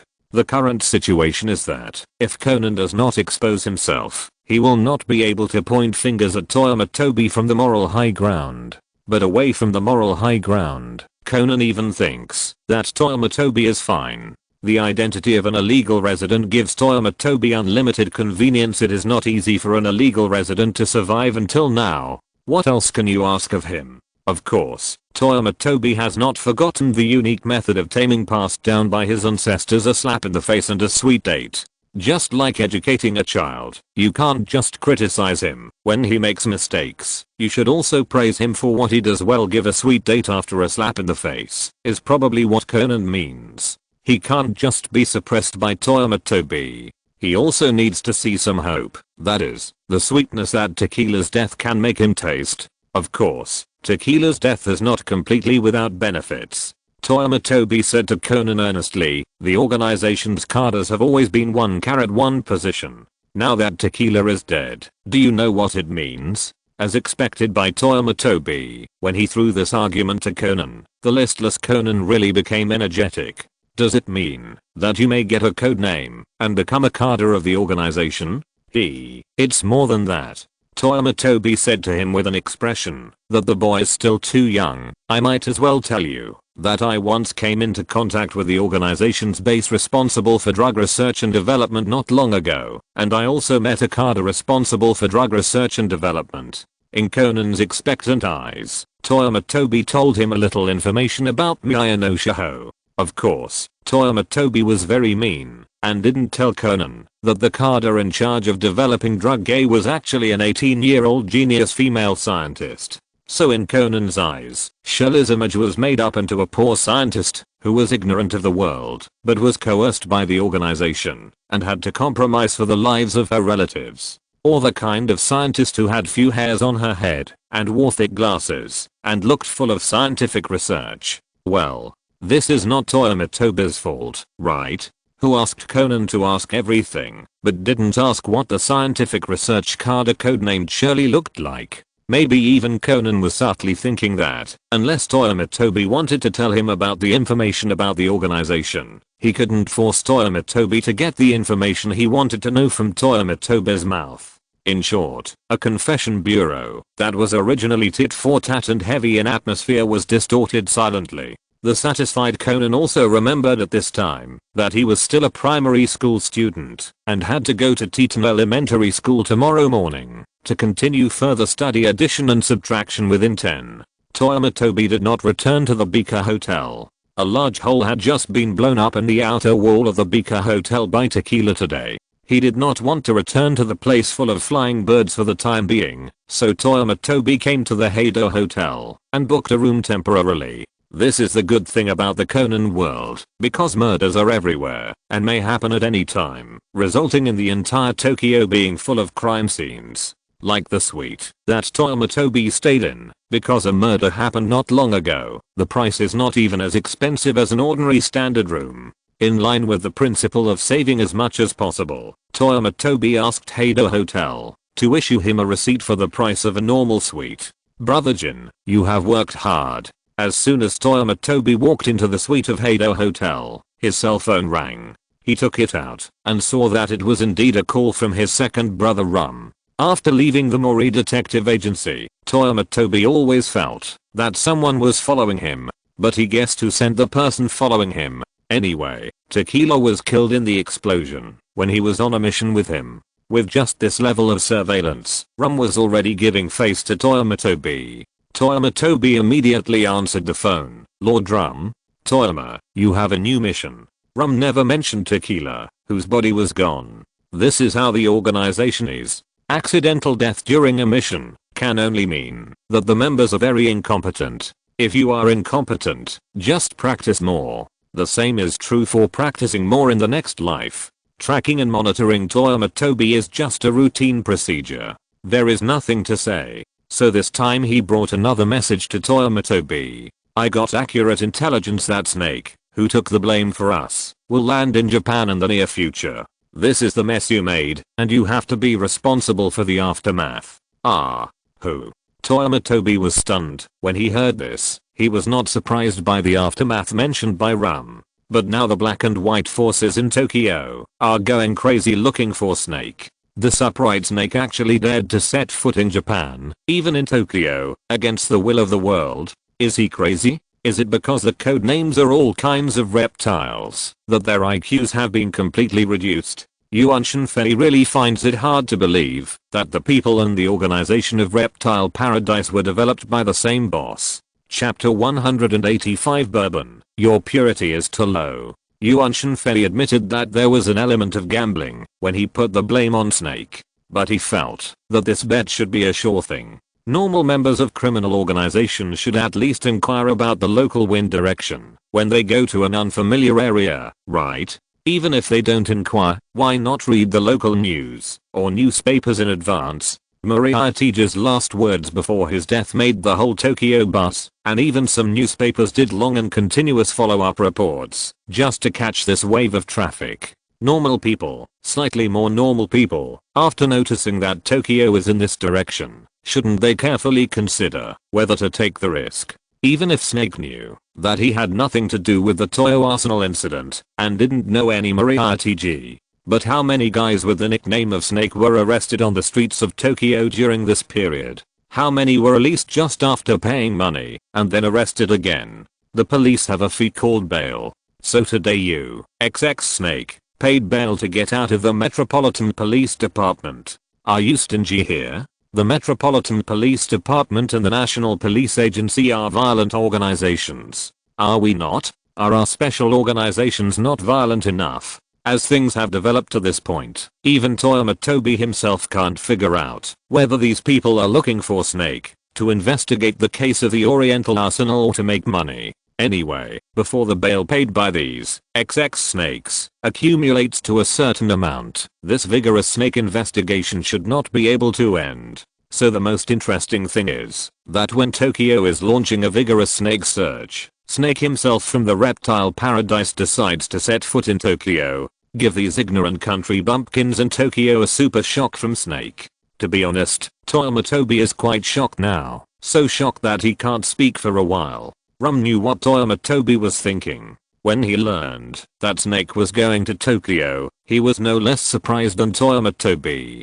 Originally, as long as Snake stayed abroad quietly, even if these special agencies in Japan knew that there was such a person operating abroad, they would not be able to find him for a while. Even if they found him, they could not find him. But now Snake insisted on coming to Japan. Rum's electronic voice sounded in the receiver. Maybe this Snake is not interested in social news except for various jewelry news. But it doesn't matter. Toyama, do you know what is most important? I know, Lord Rum. It is most important to have no Snake, or to make those agencies never find Snake. Just like Rum and Jin said, Toyama Tobi is really talented in this aspect. Why did he put the blame on Snake? Because Snake is not in Japan, there is no way to defend himself. If he is really caught, there is no point in defending, and he will be exposed directly. So Snake can set foot on the land of Tokyo, but only the Snake that can't be found is the good Snake for everyone. You are right, that's it. This task is left to you. I don't want the process but the result. I will let Bourbon cooperate with you. Toyama, move quickly. Time is money. Okay, Lord Rum, please wait for good news. Toyama Tobi did not hesitate to show his respect to Rum and Jin. Whether it is Jin or Rum, they are the people who pay themselves wages, and the people who pay enough wages. What is this? This is clearly the breadwinner of Toyama Tobi. If Toyama Tobi could meet a boss with a little humanity in his previous life, he would probably choose no instead of or when crossing over. Although Toyama Tobi's choice may not be of any use, the next morning, Toyama Tobi was awakened by the constant doorbell of the suite. As soon as he opened the door, the energetic working Emperor Amirotoru was online again early in the morning. I say, aren't you a little too active in disturbing people's sleep so early in the morning? Toyama Fumi said to Amirotoru with narrowed eyes. After all, you are a senior cow and horse sent to the organization by the public security. If you work so actively, you will really look super out of place in the organization, okay? Amuro Toru felt bitter, but he couldn't say it. There was no way. Amuro Toru could still find a way to slack off on the tasks assigned by the organization. Then he would wait until the deadline to quickly complete the task, looking like a student who created a miracle on the last night of summer vacation. Or it was about to be 12 o'clock in the morning, but he hadn't written enough 4,000 words. But this time, the sequelae of the theft of the Toyoama arsenal were a bit too big. Toyama Fumi could see that those special agencies were making a lot of money by taking advantage of this large-scale event to find Snake. There was no reason for Amuro Toru not to understand. It was because Amuro Toru saw it too clearly that he was so anxious. The search for Snake is becoming more and more intense under the influence of an invisible force. Various special agencies are no longer satisfied with simply searching for criminals, gangsters, fugitives, or hooligans with the word Snake in their nicknames. Some innocent citizens who have no criminal records but can be connected to Snake are also gradually being swept in. The most terrible thing is that Amuro Toru can see this trend but has no way to stop it. The best way at present is to have someone catch the real Snake and put a fairly reliable end to the incident of the Eastern Arsenal. After all, the real Snake has been caught. You can't just keep arresting people, right? But Toyama Toru's words did make Amuro Toru alert. It was true that he came too early this time. It felt a little too attentive. In the blink of an eye, Toru Amuro thought of an excuse. Rum only told me to cooperate with you to find Snake, and didn't tell me anything else. This mission is incoherent, so of course I have to find you as soon as possible to figure out what's going on. Toru Amuro said confidently, by the way, is the Snake that Rum is talking about the Snake that I know? When Toyama Toru faced Toru Amuro, he was still unhappy, but when he turned his back to him, his face was full of sympathy and gloating. The Japanese wolf warrior had joined the organization much longer than himself, but Rum's trust in him was completely inferior to his. If Toyama Toru and Jin were partners, he dared to guarantee that Jin would know no less from Rum than he did. It might even be more. But bourbon, just this one sentence made Toru Amuro show his weakness. Toyama Toru knew the main reason why Bourbon's trust in Rum could never rise. Wasn't it because Bourbon looked too normal in the organization? In other words, Bourbon, your purity is too low.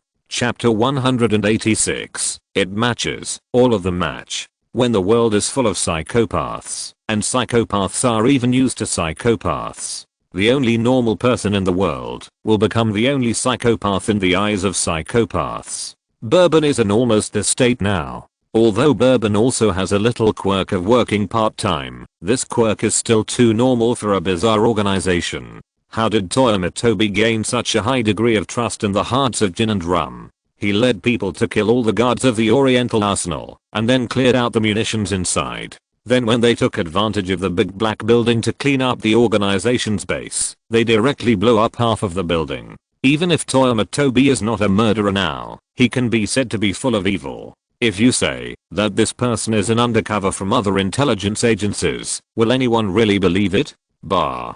Don't provoke the relationship between me and brother Toyama. If someone really dares to question Toyama Tobi in front of Rum and Jin, they probably think the same way. This is the reason why Toru Amuro's trust value cannot be raised. He can always complete the tasks that Rum assigns to him, but he never does anything extra. This means that Toru Amuro is taking the grand road of time reveals a person's true character. If Toru Amuro can always make no mistakes and always complete the tasks assigned to him by Rum perfectly, 1 year, 2 years, 3, 5, 7, or 8 years, Toru Amuro will eventually gain Rum's trust. Can't we have a normal person in the black organization? Exclamation mark. But compared with Toyama Tobi, it takes too long to gain trust. Who made Toru Amuro a Japanese public security officer? It's impossible for him to make trouble in his own country just to get promoted. The Japanese wolf warrior also said that his lover is this country. If he really does this, what's the difference between Toru Amuro's behavior and pushing his girlfriend to the yellow-haired scourge? Wait, Toyama Tobi seems to be this yellow-haired now? In short, as Rum said, Toru Amuro is here to cooperate with Toyama Tobi's action this time. So Rum only told Toru Amuro that his target was Snake and didn't tell him anything else. Rum handed the initiative to Toyama Tobi. Whether to let Bourbon know and how much to let Bourbon know are all things that Toyama Tobi needs to consider. Rum now has only one request. He just wants a perfect result, a world without the real Snake. As for how chaotic Japan is, how chaotic Tokyo is, what does that have to do with their black organization? On the contrary, the more chaotic Tokyo is, the more beneficial it is for the black organization. After all, it is easier to fish in muddy water. Toyama Tobi led Poppin to the sofa in the suite, threw him a bottle of water, and sat down by himself. This Snake is the Snake you know. It's also the Snake you were thinking of. Amuro Toru was immediately puzzled. Why did Rum want to catch Snake? Is it because the Eastern Arsenal organization didn't gain much? Amuro Toru seriously advised Toyama Tobi. Now not only the police outside, but also the agents from various agencies are looking for Snake like crazy. If you intervene at this time, wouldn't it be courting disaster? Rum's behavior against Snake this time has made Amuro Toru vaguely suspicious, so he came to Toyama Tobi early in the morning to find the answer. Toyama Tobi did not answer Amuro Toru's question, but asked him back, "How are you doing with the things I asked you to investigate?" Amuro Toru did not ask further, but answered directly, "I have already investigated the reptile paradise you mentioned. It is indeed as you said, their carters all use various reptiles as code names. But they rarely act in Japan, but they can often be found abroad. Did they really do the case of the Oriental Arsenal? Could it be that vodka or rum made a mistake? Before the story of Magic Kato began, or before Kuroba Kato became the second generation of Kato Kid, the actions of Reptile Paradise were still very covert. It can be said that they were as low-key as a black organization. Unfortunately, these two organizations, one encountered Kato Kid, and the other encountered Conan, and could only run all the way on the increasingly high-profile road, and could not stop at all. Facing Toru Amuro's questioning, Toyama Tobi only asked back, "Have you ever heard of the saying, that food and grass must be sent before troops move?" Now everyone thinks that Pet Paradise has transported the weapons of the Eastern Arsenal out of Tokyo. But with so many arms, how do you know that they didn't intercept some? Toyama Tobi knew that it would be difficult to fool Toru Amuro if he didn't reveal some explosive information to him. So he lowered his voice and said, "Let me tell you a secret, Bourbon. So far, only Rum and I know this secret. Maybe Jin may also know it, but I guess he probably doesn't care." Toyama Tobi stared at Toru Amuro with burning eyes. His meaning was very clear. The information I'm going to tell you is very important, but few people know it. If the organization knows that other people know this information, then the first person to be suspected is you, Bourbon. Toru Amuro also understands this truth. When Rum asked him to cooperate with Toyama Tobi to carry out the mission, he knew that he would definitely not be as trustworthy as Toyama, the rising star of the organization, the future mainstay of the organization. You say, I listen. Amuro Toru nodded seriously, indicating that he understood the interests involved. The boss of this pet park is the same person as our boss. The words of Toyama Tobi were like thunder from the blue sky, which shocked Amuro Toru. He stared at Toyama Tobi with wide eyes in shock, his eyes full of doubt and disbelief. Toyama Tobi nodded silently. "It's true. When Rum told me about this yesterday, I was also shocked." Amuro Toru thought about it a lot in his mind. It matched completely now. He finally understood why Toyama Tobi knew so much about things that so many special agencies had not found out, why it was obviously a secret operation of the organization, but it was taken by others first, and why Rum asked him to cooperate with Toyama Tobi to deal with Snake, who obviously had nothing to do with the organization. All of this matched. Since everyone has the same boss, there will naturally be competition between each other. So the people of the pet park intercepted the organization's actions and left a lot of leftovers for the organization. So even though the plan had just been intercepted, Toyama Tobi had already figured out who had intercepted the organization's plan. That's why Rum asked him to cooperate with Toyama Tobi to deal with Snake, who was about to come to Japan. The so-called deal with, isn't it just to kill Snake? Chapter 187, Borrowing a Knife to Kill Someone. Either kill Snake or hand Snake over to the Japanese public security. These are the two choices facing Toru Amuro. These two choices can be said to have the most essential conflict. Is Snake alive or dead? Between the organization and the Japanese public security, Toru Amuro would definitely choose the public security without even thinking about it. After all, he is an undercover sent by the Japanese public security to the organization. So the question is, how can Toru Amuro get rid of the person without anyone noticing under the nose of Toyama Tobi? How can he save this guy's life when Toyama Tobi is about to kill Snake? One question after another was thrown out from Toru Amuro's mind. In just a few seconds, Toru Amuro even felt a few natural golden hairs falling from his head like fallen leaves. Toru Amuro did not think that the way he used to fool those peripheral members and ordinary members could be used on Toyama Tobi. Similarly, based on his understanding of Toyama Tobi, if Toyama Tobi really saw Snake, this guy would definitely not talk nonsense and would send Snake to heaven on the spot. Damn, why did such a terrible problem fall on the head of an undercover agent like him? What sins did he commit in his previous life that he was sent to the black organization as an undercover agent in this life? So on the surface, Toru Amuro was exchanging information with Toyama Tobi, but secretly he was thinking about one action plan after another. First of all, they had to find Snake first. According to Rum's information, Snake would come to Japan in the near future. But when exactly is this near future? They had to investigate. Secondly, after knowing where Snake was, the Japanese public security must not show up. At least not in public, unless they were sure to arrest both Snake and Toyama Tobi. Otherwise, Bourbon, would definitely be the one exposed in the end.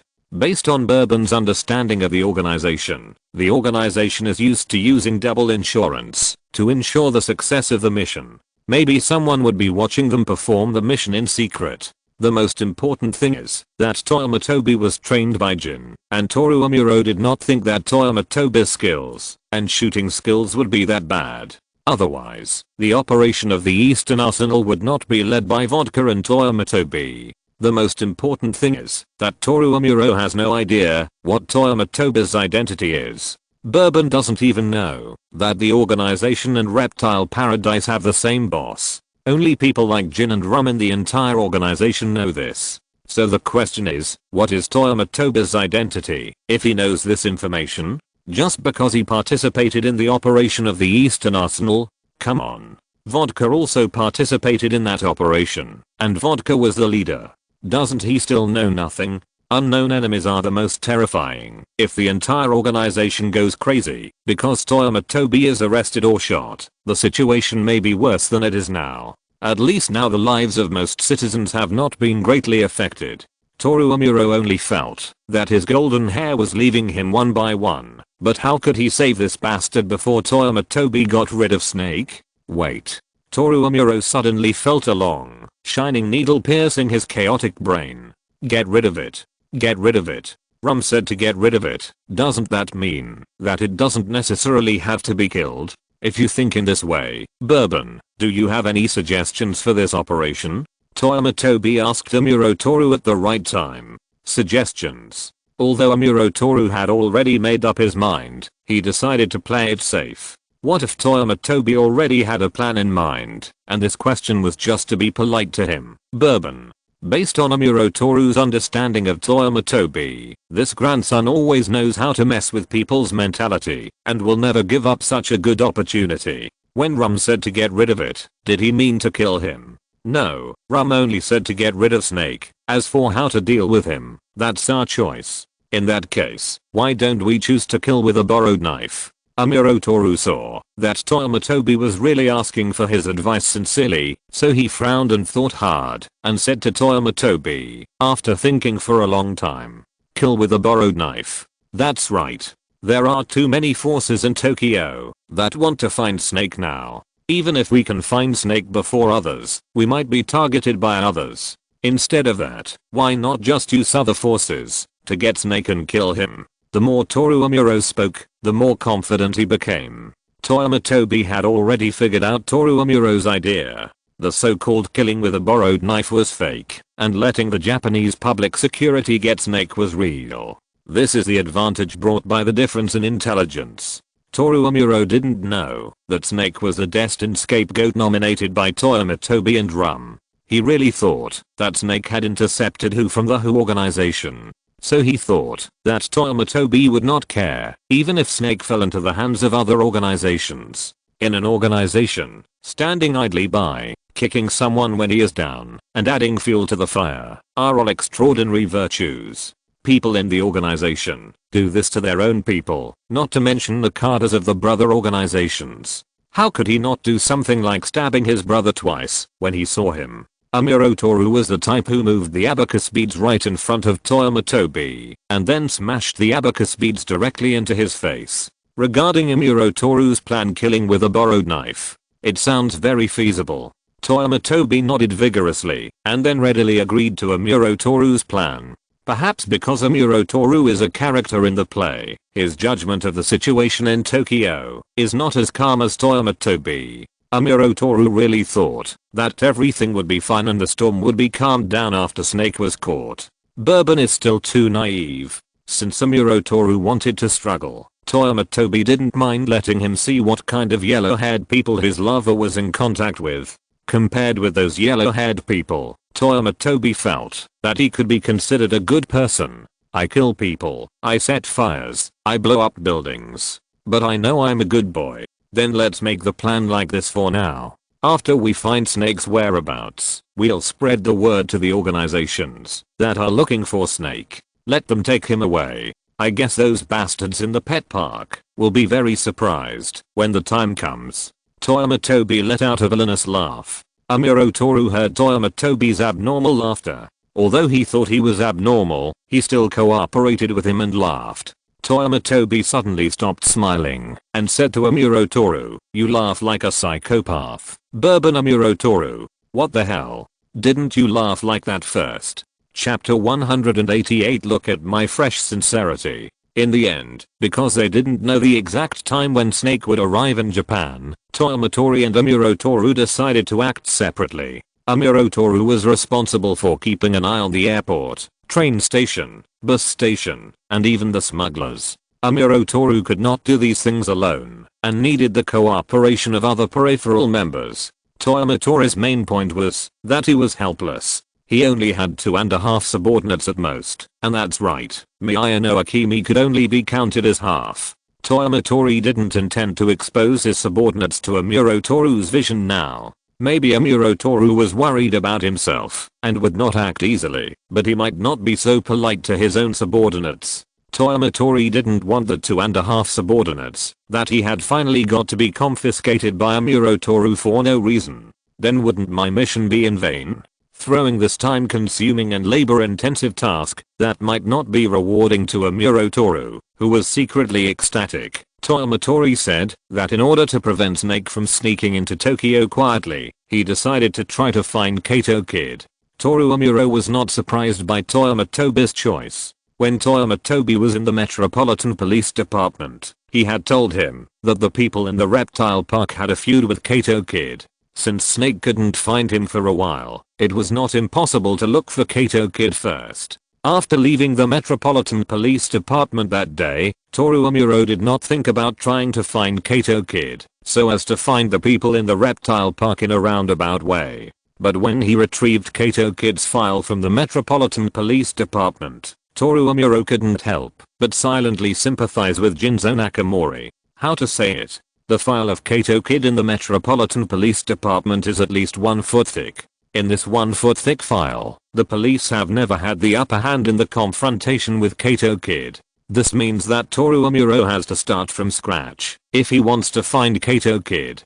Toru Amuro is a Japanese public security officer and a bourbon of the black organization, but he is not a detective with a lot of time to waste. He believed that if he tried his best to mobilize a large amount of resources, he would definitely be able to get Kato Kid out of Tokyo. But even if he found Kato Kid, he might not be able to find the person in the reptile park. After thinking about it, Toru Amuro finally gave up the plan to find Kato Kid. Now Toyama Tobi is willing to do this work that not only consumes time, but also consumes a lot of resources. Toru Amuro is not happy that Toyama Tobi is doing this. What's more, Toyama Tobi used the resources of the black organization to investigate Kato Kid, using other people's money to do your own business. Where can you find such a good thing in the world? In order to ensure that Toyama Tobi can carry out this work firmly, Toru Amuro turned into a caring big brother before leaving the Heido Hotel and brought unlimited encouragement to Toyama Tobi as bourbon. It was not until Toyama Tobi sent Toru Amuro out of the door that Toru Amuro closed his mouth. Why is Toru Amuro so fussy this time? Toyama Tobi rubbed his temple that was hurt by Toru Amuro and returned to the sofa and let out a sigh. He always felt that no matter whether it was Toru Amuro or Conan, these two people seem to have mastered some methods to deal with me. Physical attacks are useless, so you all have to increase your mental strength, right? Damn it, you are playing tricks on me, right? After finally recovering from the shadow brought by Amuro Toru, Toyama Tobi was no longer sleepy. Anyway, he was awake, so he might as well do something serious. Toyama Tobi called Vodka and asked him to notify the organization's base selling weapons on the black market. If anyone wants to buy a large number of weapons recently, they can sell the weapons from the Toyo arsenal first. Toyama Tobi still vaguely remembers that when Snake first appeared, he brought a large group of men with guns on the roof pointing at Kato Kid. Apart from anything else, there are not many organizations in Tokyo that can provide enough weapons for such a group of people. The most likely outcome of this business is that it will fall into the hands of the weapon sales base of the black market organization. What Toyama Tobi has to do is to replace all the people in the pet paradise with weapons from the Toyo arsenal. It doesn't matter if the price is a little bit off during the transaction, just let them take the blame first. Otherwise, these guys would have all kinds of weapons in their hands after robbing the Dangyang arsenal. Anyone with a little bit of brains would not believe that they are the real murderers who robbed the Dangyang arsenal. Vodka readily agreed to Toyama Tobi's request. He had learned from Gin that Rum asked them to cooperate with Toyama Tobi's mission. It's just a transaction and a loss of money. The organization is now rich and can afford it.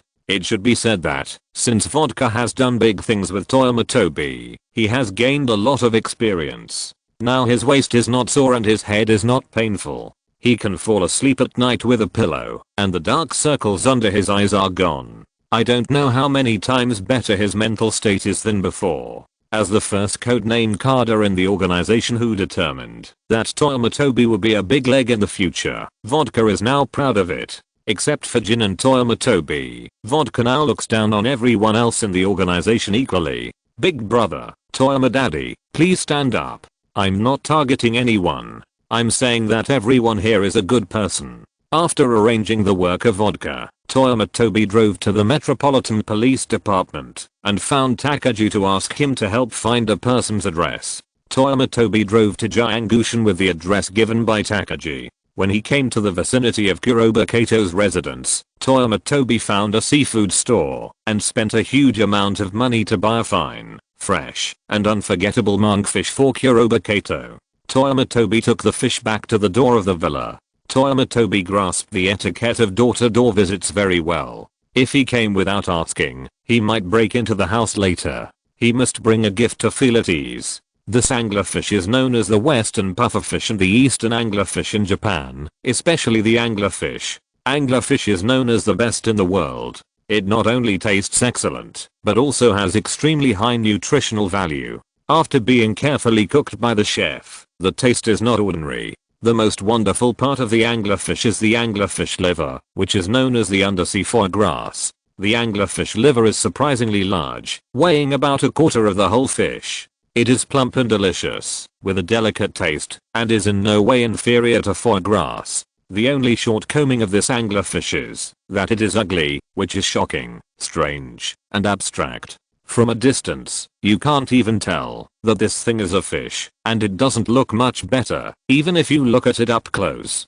Of course, there is nothing perfect in the world. Since this fish is so delicious and the liver is so delicate, even if this fish looks a little more subtle, I believe that Kuroba Kato should be able to understand it, right? Chapter 189. Look at my sincerity.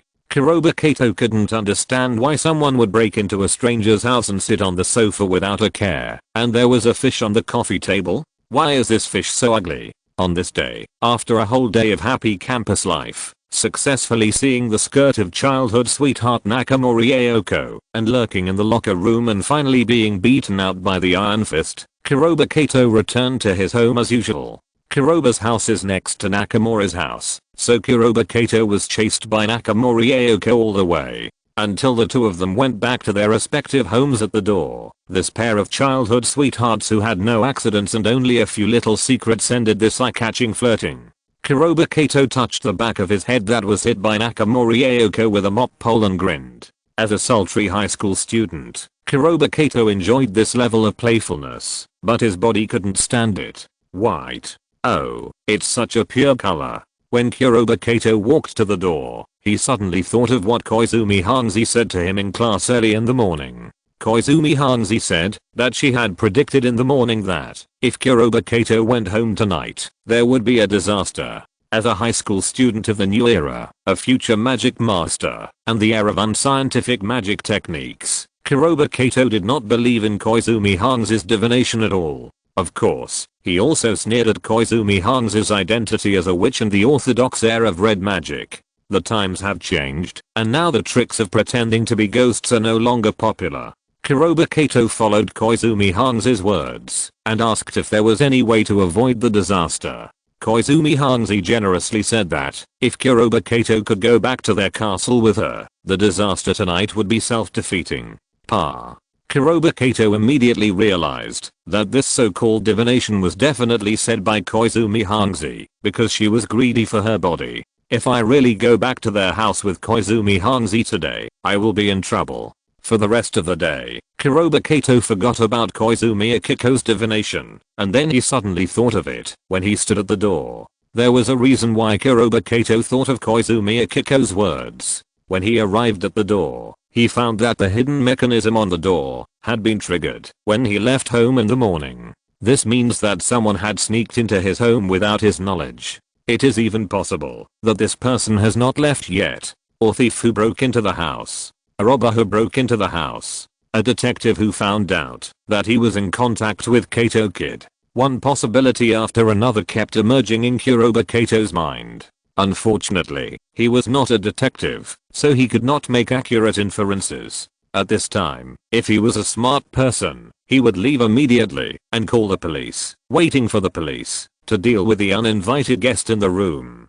But who is Kuroba Kato? He is the famous second generation of Kato Kid, the lifelong enemy of Suzuki Jirokichi, the captor of Suzuki Sanako's heart, and most importantly, Kyogoku really wanted to beat him up, but he hasn't beaten him to death yet. With this vitality, the flying cockroaches in the south would have to kneel down and call him Big Brother.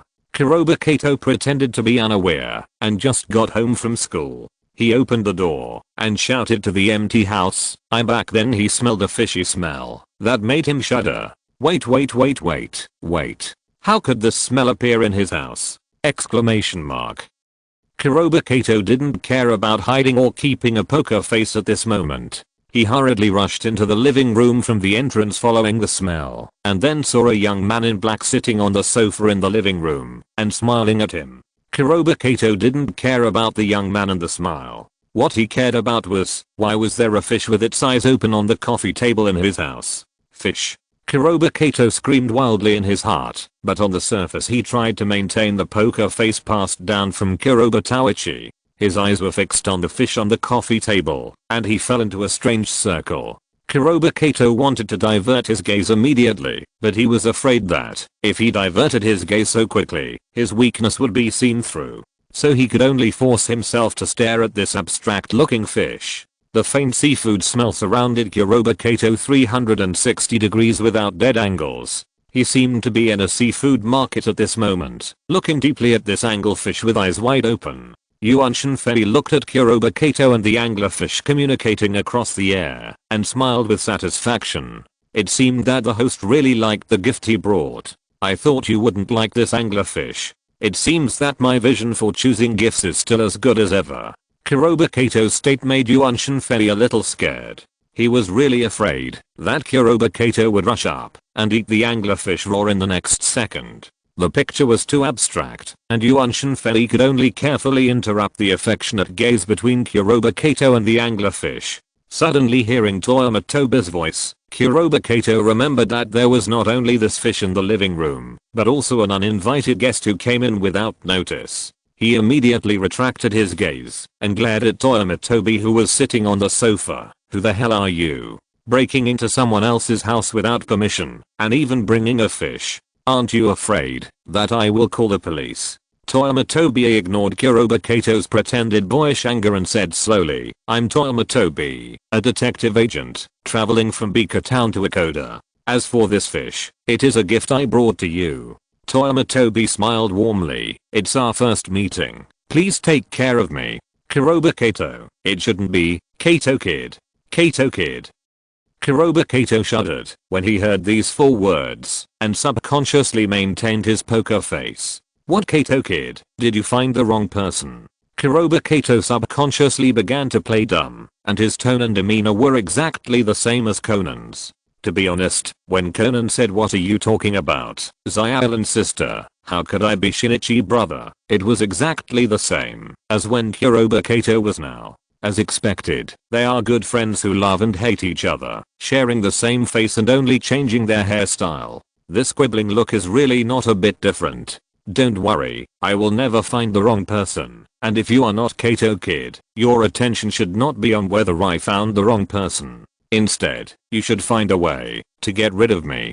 Toyama Tobi said as he took out a pistol, and when Kuroba Kato was fully alert, he slowly unloaded the magazine, took out a bullet, and threw it to Kuroba Kato.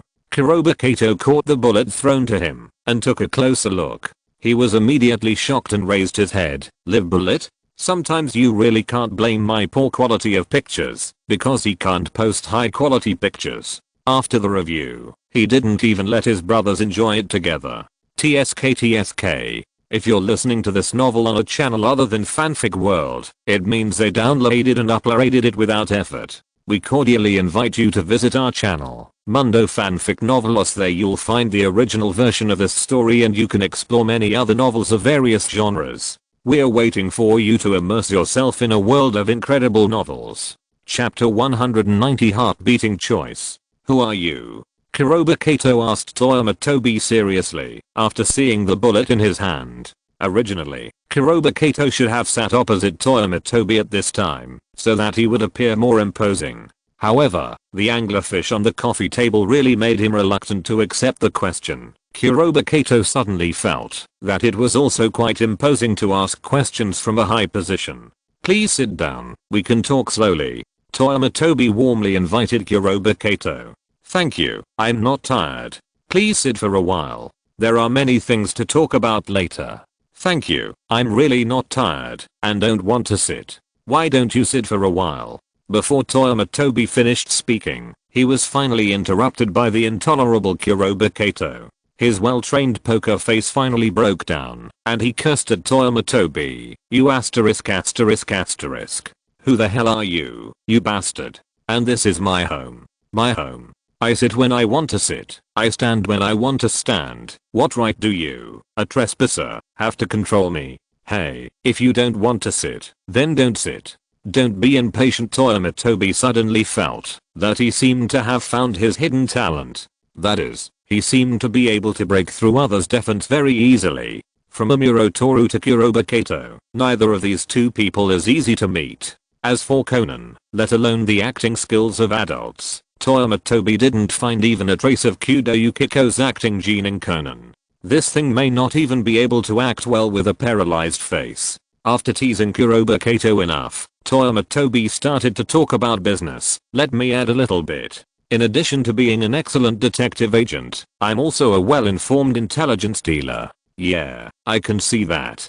Kuroba Kato said this, which is almost equivalent to admitting his identity from the side. Not only an intelligence dealer, I also have part-time jobs in major institutions and organizations. For example, I'm a registered semi-public informant in the Metropolitan Police Department. After understanding Toyama Tobi's identity, Kuroba Kato seemed to guess his intention and asked him calmly, so you came to me specifically to sell me the identity of Kato Kid? Kuroba Kato's words were still implicit.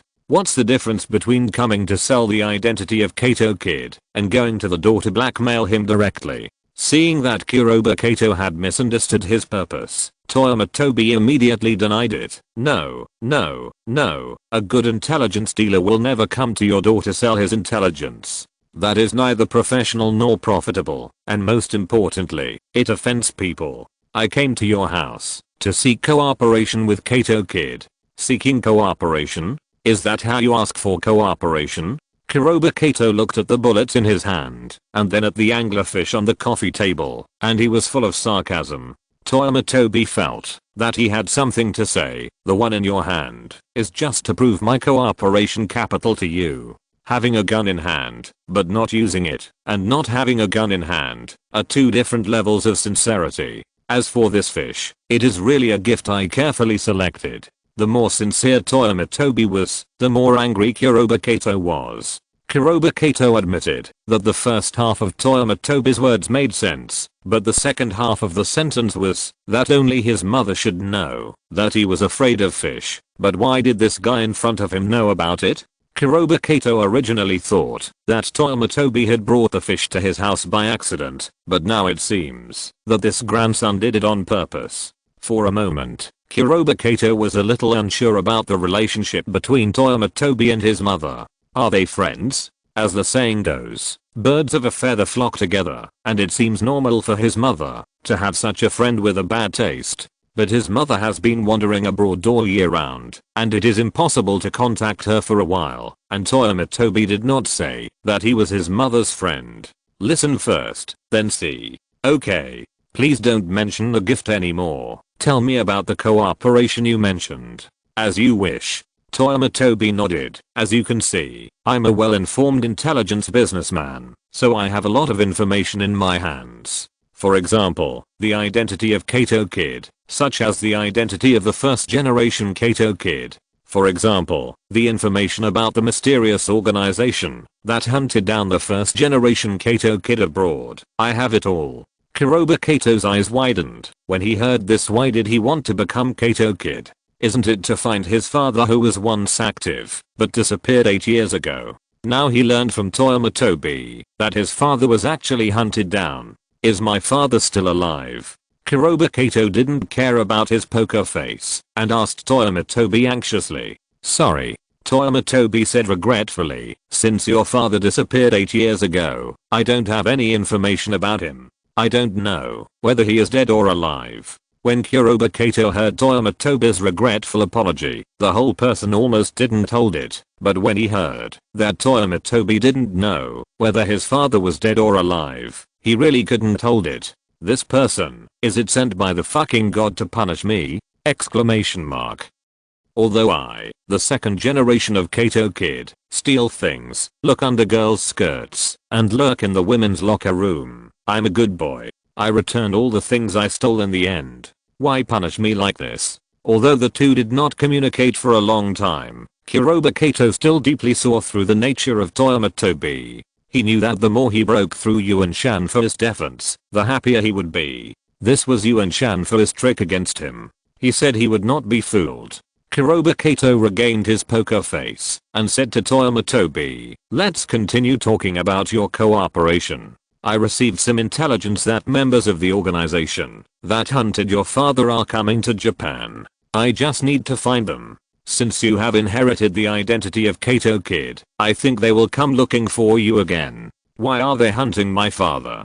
Pandora, the stone of destiny, glows red when illuminated by moonlight. It is a gem embedded in a large gem, and is said to give people eternal life. That's what the organization is looking for. Your father was hunted by them because he hindered their actions. What about you? Why are you looking for them? In addition to my part-time jobs in the Metropolitan Police Department, the detective agency, and intelligence, I also have a part-time job in another organization. Finding them is a task assigned to me by the organization. If I fail to complete it, people will die. Toyama Tobi said it easily, but Kuroba Kato heard a sense of helplessness in Toyama Tobi's tone. Kuroba Kato didn't plan to continue asking questions. He was a thief, not a detective, so he naturally didn't have such a strong desire to explore. Who are they? You should have heard of the mysterious organization that is about to land or return to Japan. The code name is Snake.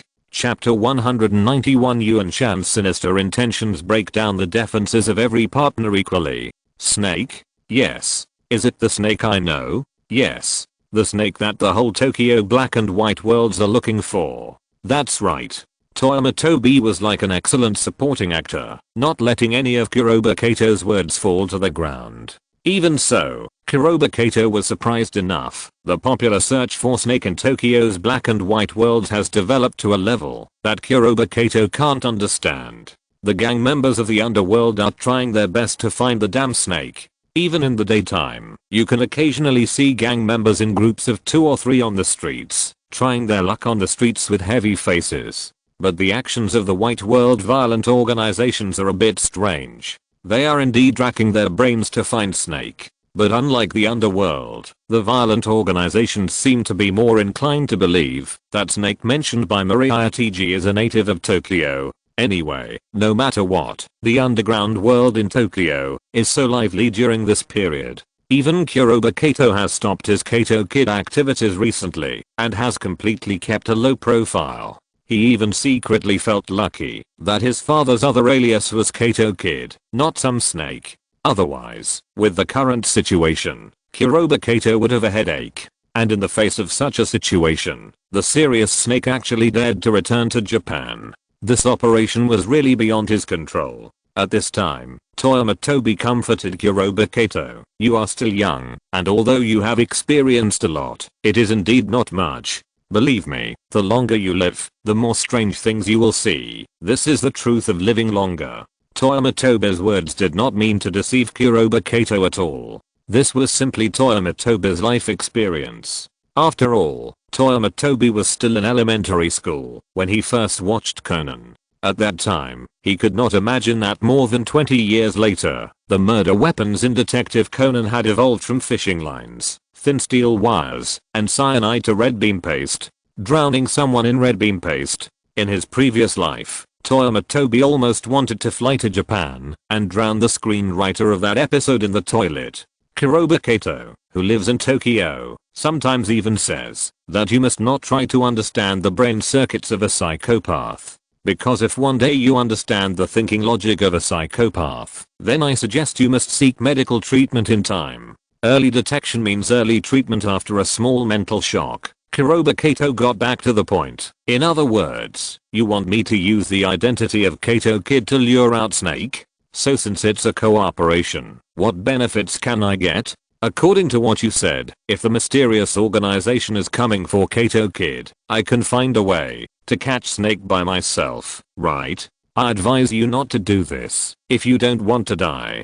Toyama Tobi shook his head at Kurobe Kato solemnly. My words are not a threat to you, but a sincere advice. The search for Snake is a carnival feast specially provided to all violent organizations, and Snake himself is the final whistle of this carnival. Those gangs want to stop the carnival by finding the real Snake, because those violent organizations suck their blood. If you dare to jump out at this time and get involved in Snake. Toyama Tobi didn't say the last words, but just shook his head regretfully at Kurobe Kato. If he really dares to get rid of Snake, Toyama Tobi's action will appear in Kurobe Kato's ritual. Of course, it is outright hooliganism for a partner to only talk about contribution without talking about benefits. Toyama Tobi will naturally not do such an unkind thing. In this regard, he is still well known. As for the benefits given to you, Kurobe classmate, you should know that there is more than Snake in the reptile park. I can help you get information about the reptile park, and even send people to help you capture the members of the reptile park. I think even if you really have a way to capture the members of the reptile park, the subsequent detention and interrogation will be a burden for you, right? You see, isn't this a win-win for us? After the whole conversation, Toyama Tobi's last words were what impressed Kurobe Kato the most. Although Kurobe Kato and Conan have the same face, and they both have childhood sweethearts with the same face, but the situations of the two are very different. If Conan caught someone from the black organization, he could hand him over to the police without hesitation and use the police's power to get the information he wanted. But Kurobe Kato couldn't do that. The people in the pet paradise knew the true identity of the first generation Kato kid. If he was really sent to the police station, it would be Kuroba Kato himself who would have the most trouble. Kato is different from detectives. This line of work is not open to the public. In that case, then let's make a deal. Kuroba Kato was already able to skillfully ignore the abstract fish on the coffee table. He nodded fiercely to Toyama Tobi and agreed to the cooperation between the two parties. At that moment, Kuroba Kato proposed that he needed Toyama Tobi's intelligence support if he wanted Kato Kid to take action. No problem. But there must be a reason, right? The gentry and the county magistrate all knew that only by making up a reason could they make a fortune. As the second generation Kato Kid, he couldn't just fly around the sky of Tokyo every day. In his heart, Toyama Tobi silently apologized to Suzuki Sonoko and then said, "The Black Star is the heirloom of the Suzuki Group. Legend has it that the Suzuki family's fortune began after the ancestors of the Suzuki Group obtained the Black Star. What do you think of making this the goal of your next action?" Kuroba Kato originally thought that Toyama Tobi needed to go back and investigate before giving him information. But he didn't expect that Toyama Tobi had already prepared it. It's a perfect goal. Kuroba Kato nodded and showed a reserved smile. "I'm looking forward to our future cooperation more and more." Toyama Tobi also smiled. "Don't worry, I'm the most honest person, and I will definitely treat every partner equally." After finalizing the cooperation with Kato Kid, Toyama Tobi left Kuroba Kato's house empty-handed. After Kuroba Kato politely sent Toyama Tobi away, he suddenly realized that there was a fish on his coffee table that was unwilling to close its eyes. Damn Toyama Tobi. What is treating every partner equally? It should be breaking down every partner equally. Faced with the fish on the coffee table, which he had no idea where to start, Kuroba Kato fell into deep thought for a long time. Should he throw away the fish or the coffee table together? This was a question. At this moment, the doorbell of Kuroba's house rang at the right time, and Nakamori Aoko from next door came running to call her childhood sweetheart to come to her house for dinner. Oh no. Is this also part of Toyama Tobi's plan? His biggest weakness in his life was about to be exposed to Nakamori Aoko. Kuroba Kato finally realized Toyama Tobi's sinister intentions. Chapter 192 How can we build a good country with this group of insects? Tokyo remained calm in the following days. The Death Patrol duo composed of Maori Kagoro and Conan still wandered in Bika Town. No one who deserved death in Bika Town was left alive. The members of the gangs with nicknames containing snakes were still being troubled by various violent organizations. Some friends will ask at this time, there are not many gangs with nicknames containing snakes. What if you run into a poor guy who can't pay the bail? What to do? That's easy. Since you don't want to pay the bail, it must be related to the Toyo Arsenal incident. Investigate it for me. You must know that the Toyo Arsenal incident was a gang crime. If this person has a problem, shouldn't the gang behind him also be investigated? Anyway, the gangs in Tokyo have been complaining during this period. Even some marginal figures in the gangs have begun to quietly sever ties with the gang leaders, turn over a new leaf, and start a new life, while the gang leaders are busy with their own affairs. The number of gang members in Tokyo has also ushered in a cliff-like decline. Joining a gang at this time, what's the difference between that and joining the National Army in September 1949?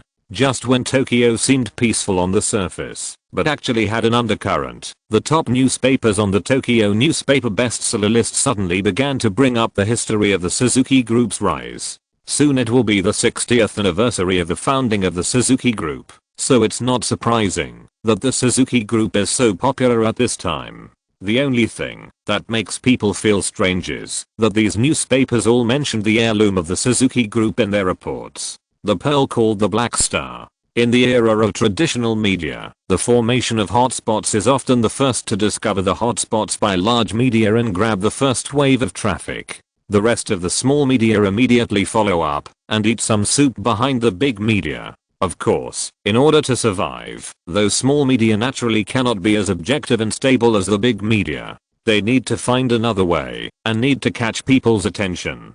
So the Black Star was given a deeper meaning and a more diverse appearance by these gossip tabloids.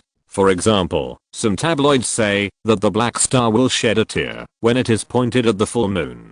It was because the ancestors of the Suzuki family took this drop of black tears that they were able to succeed in the business world and have developed smoothly until now.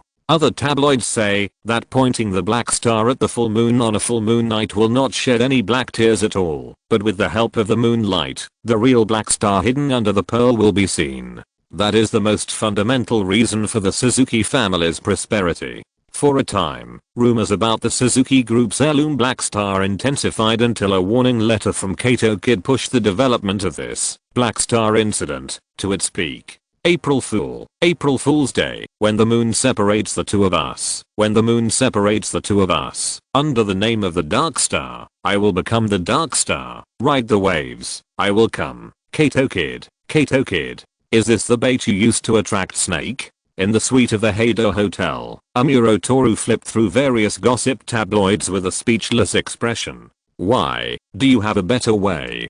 Toyama Tobi turned a blind eye to Amuro Toru's silence. 2 weeks have passed since Amuro Toru took on the task of finding Snake, but there is still no progress on Amuro Toru's side. There is no way. The organization can only allocate limited manpower to Amuro Toru, and the Japanese Public Security Department is unlikely to help Amuro Toru with the task in a big way. Japan is an island country surrounded by the sea. This means that, if someone really wants to sneak into the country, finding them when they enter the country is like looking for a needle in a haystack. So Toyama Tobi and Amuro Toru decided to lure the snake out of its hole. At that time, Toyama Tobi patted his chest and said that, if this task was given to him, he would definitely catch Snake, the coward. Then the above scene appeared. Although I don't have a better way, do you really think that this can lure Snake out? Amuro Toru was not optimistic about Toyama Tobi's plan. He knew very well what kind of behemoth the Suzuki Group was in Japan. Even if Snake's brain was not working well, there would always be someone with a brain in their organization, right? It can be said that Snake could leave Japan safely after robbing the Toyo arsenal and even kill back. But if he really robbed the heirloom of the Suzuki Group, it would be a situation of life and death. Could it be that someone really thinks that the Suzuki Group can rise smoothly and it has been smooth sailing all the way and has never encountered cold guns and cold arrows? If there is only the Suzuki family's black star, Snake certainly may not be able to take the bait. But isn't there a Kato Kid? With Kato Kid in front, to help Snake block the hatred of the Suzuki Group, Snake will not miss this great opportunity. This is also part of the cooperation between Toyama Tobi and Kuroba Kato. It can be said that Kato Kid chose the right time to send the notice letter, which perfectly played a role in adding fuel to the fire for the black star. Although Amuro Toru still thinks that Toyama Tobi's plan is nonsense, it seems that they have no other good way now. Bourbon, we only have one chance. If Snake really doesn't take the bait, then the next mission will be troublesome. Toyama Tobi shook his head and sighed, throwing the newspaper in his hand on the coffee table in the suite. Only one chance? Amuro Toru didn't quite understand. Toyama Tobi motioned Amuro Toru to read today's newspaper. The heat of Suzuki's Dark Star, which had been growing, came to an abrupt end today. It was as if someone had deliberately cooled down the heat. Normally, after Kato Kid sent out a notice about Dark Star, the heat would last for at least a week. Until April Fool's Day. But who would have thought that it was only the day after the notice was sent out, and all the newspapers and media seemed to have suddenly reached a tacit understanding, and removed the pages related to Kato Kid and Dark Star. Seeing Toru Amuro was a little dazed, Toyama Tobi sneered, "Don't you understand yet, Bourbon? I once asked someone to spread rumors about Snake in the underground world. Actually, they were not rumors. They were just some old grievances between Snake and Kato Kid. The main purpose was to tell them that, as long as they could find Kato Kid, Snake would most likely appear. You said that, so many media outlets in Tokyo were gagged at the same time. Can such power be achieved by just one or two violent organizations?" Toyama Tobi's eyes were full of ridicule for the authorities and the government. People like us in criminal groups are working hard to help catch Snake, but the authorities are taking the opportunity to make money crazily. Bourbon, how can we run the country well with this group of insects? Chapter 193, Earn money while lying down. How can Toyama Tobi say this? At first glance, there seems to be nothing wrong, but the problem lies in Toyama Tobi's identity. If Toyama Tobi was a national civil servant, the complaints he made to Amuro Toru at this moment would be about worrying about the country and the people. Unfortunately, Toyama Tobi is not a national civil servant, and he will never be a civil servant in his life. So he is a formal member of the black organization, a future star, a subordinate trained by Gin himself, and the hope of the organization. That Rum has taken a fancy to. This sentence was said by Toyama Tobi, and at this moment Amuro Toru finally felt what the art of irony is. At this point, the art has been completed. What can Amuro Toru say? Due to Amuro Toru's undercover identity, he can't say anything. What's more, lies are not sharp blades, but the truth is the sharp knife. Facing Toyama Tobi's sarcasm, Amuro Toru can only follow his words and say, "Isn't this good for us?" Only when there are enough insects like this can the organization's operations in Japan go smoothly. That's right. Toyama Tobi likes Amuro Toru's current state of having something to say, but not daring to say it. In this world, besides teasing Conan, the most interesting thing is to tease this group of undercover agents. The end of March, Bika Museum. Even if the violent organizations in Tokyo can work together to completely suppress the popularity of Kato Kid and the Black Star, they cannot kill the truth in everyone's heart, especially the truth in the hearts of Kato Kid's fans. If you want to find the enemy who knows Kato Kid best, then Nakamori Jin's of the Metropolitan Police Department's 2nd Investigation Division must be the best choice. But if you want to say that the people who know Kato Kid best are undoubtedly his fans. Although there has been no news about Kato Kid in the newspapers recently, on the last day of March, a large number of Kato Kid's fans gathered outside the Bika Museum. They held up their own cheering signs, ready to see the heroic figure of Kato Kid. This phenomenon actually happened a week ago. Everyone knows that Kato Kid will definitely go to the Bika Museum to scout the place before taking action. These fans of Kato Kid also came to Bikacho early from all over the country, just to have a chance encounter with their rival without knowing each other. Obviously, the way of thinking of such fanatical fans cannot be judged by common sense. Tomorrow is April Fool's Day, which is the day when Kato Kid is about to take action as stated in the letter. After receiving an invitation from the Suzuki Group, Maori Kagoro and his family came to the Bika Museum to help arrest this arrogant thief. The so-called invitation from the Suzuki Group should be the invitation from Suzuki Sonoko, the heir of the Suzuki Group. Sonoko is also a fan of Kato Kid, and she is the kind of fan who will not hesitate to contribute the gems in her treasure house if she can let Kato Kid stay on her balcony for a while. It seems not quite appropriate to say that she is fanatical. For ordinary people, such rare gems are something they can never touch in their lifetime. But for Suzuki Sonoko, there are still many of them hidden at the bottom of the box in her own treasure house. To make an analogy, it is almost like you see a very cute dog on the street, and you really want to have it. So you took out a sausage from your bag, trying to use it to buy the right to play with your dog. But it seems even more wrong to say that she is not fanatical. Why does Kagaoki Makoto in the future have such a strong grudge against Kato Kid, even if it means exposing his Super Saiyan identity? Isn't it because Suzuki Sonoko is madly infatuated with Kato Kid? In the future Kato Kid was beaten up by Kagaoki Makoto, and not a single punch was taken in vain. It is normal for fans to pay for idols' behavior. Considering that Suzuki Sonoko often flirts with various handsome guys, that is, she punches hard before seeing a handsome guy, but becomes a timid person after seeing a handsome guy. Toyama Tobi defined Suzuki Sonoko's infatuation with Kato Kid as lustful, or the kind of lustful that cannot be judged by face. Otherwise, once Suzuki Sonoko knew that the Kato Kid she was madly infatuated with had a face exactly the same as that of Kudo Shinichi, the reasoning maniac. That scene was simply too exciting. Toyama Tobi was thinking whether to hold a handshake meeting for Suzuki Sonoko. At that time, the money earned from the handshake meeting would be split 30% and 70% between Kato Kid and him. Of course, Toyama Tobi would take 70%. Zangmazi likes to make money while standing, but Toyama Tobi doesn't have such a high sentiment. If he has a choice, he prefers to make money while lying down. As Toyama Tobi's detective, Maori Kagoro came to the art museum, and Toyama Tobi, the detective, would not be absent. What's more, he came with another mission this time, that is, to let the two detectives under Toyama's agent meet. In this way, Amuro Toru was naturally brought into the heavily guarded Bika Museum by Toyama Tobi. I didn't expect that the Metropolitan Police Department would really make such a big scene for a thief like Kato Kid. Inside the Bika Museum, guards from the 2nd Investigation Division were stationed every 3 steps and sentries every 5 steps, and even patrolled in teams every once in a while.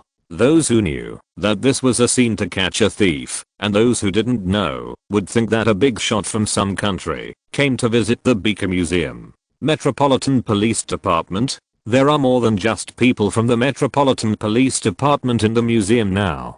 Toyama Tobi shook his head and denied Amuro Toru's statement. Since he entered the Bika Museum, he has felt more than once that a stream of eyes, some obvious or some hidden, were watching them. He knew that Amuro Toru must have also noticed this kind of peeping. If the guards were watching them, these guards from the Metropolitan Police Department could have stared at them openly. They could even stop them at any time for inspection. This kind of secret attention and observation is clearly a habit that only agents who cannot be seen in the light have. In other words, the force watching Kato Kid at the scene is far more than the Metropolitan Police Department's Investigation Section 2. This action of Kato Kid involved the hearts of at least thousands of people in front of the Black Star exhibition stand of the museum. Toyama Tobi met the family of Maori Kagoro and the father and daughter of Suzuki Sonoko. After a few polite words with Suzuki Sonoko's father, Toyama Tobi took Amuro Toru to chat with Maori Kagoro. Brother Maori, this is another detective I signed with the Metropolitan Police Department a few days ago. Amuro Toru is still a newcomer in the detective world. Mr. Maori, I have heard of your name for a long time. Please take care of me in the future. Amuro Toru raised his enthusiastic smile and greeted Maori Kagoro. This is your daughter, you are so lucky. For a father, nothing can bring two people closer than praising his children. But for a man, it is really a very unfortunate scene to have another man praise your girlfriend or your ambiguous object in front of you. Chapter 194. What are you talking about? Isn't Kato Kid behind you? This black guy with golden hair doesn't look like a good guy. Because Toru Amuro didn't wear black clothes when he went out today, he didn't trigger Conan's radar of the black organization. But because of his praise for Zyallen just now, and the appearance of people of the same age, Conan accidentally turned on Conan's jealous radar. In his heart, Conan labeled Toru Amuro, the undercover from the red team, as not a good person, and turned on the naughty child mode. Conan's abnormal behavior immediately attracted Toru Amuro's attention. This kid before Toyama Tobi and Toru Amuro arrived at the Bika Museum. Maori Kagoro was chatting with the Suzuki father and daughter. When they arrived, the two sides happened to have a good chat. It can be seen that this kid named Conan is not the kind of uneducated naughty kid, but at this time he suddenly turned into a naughty kid.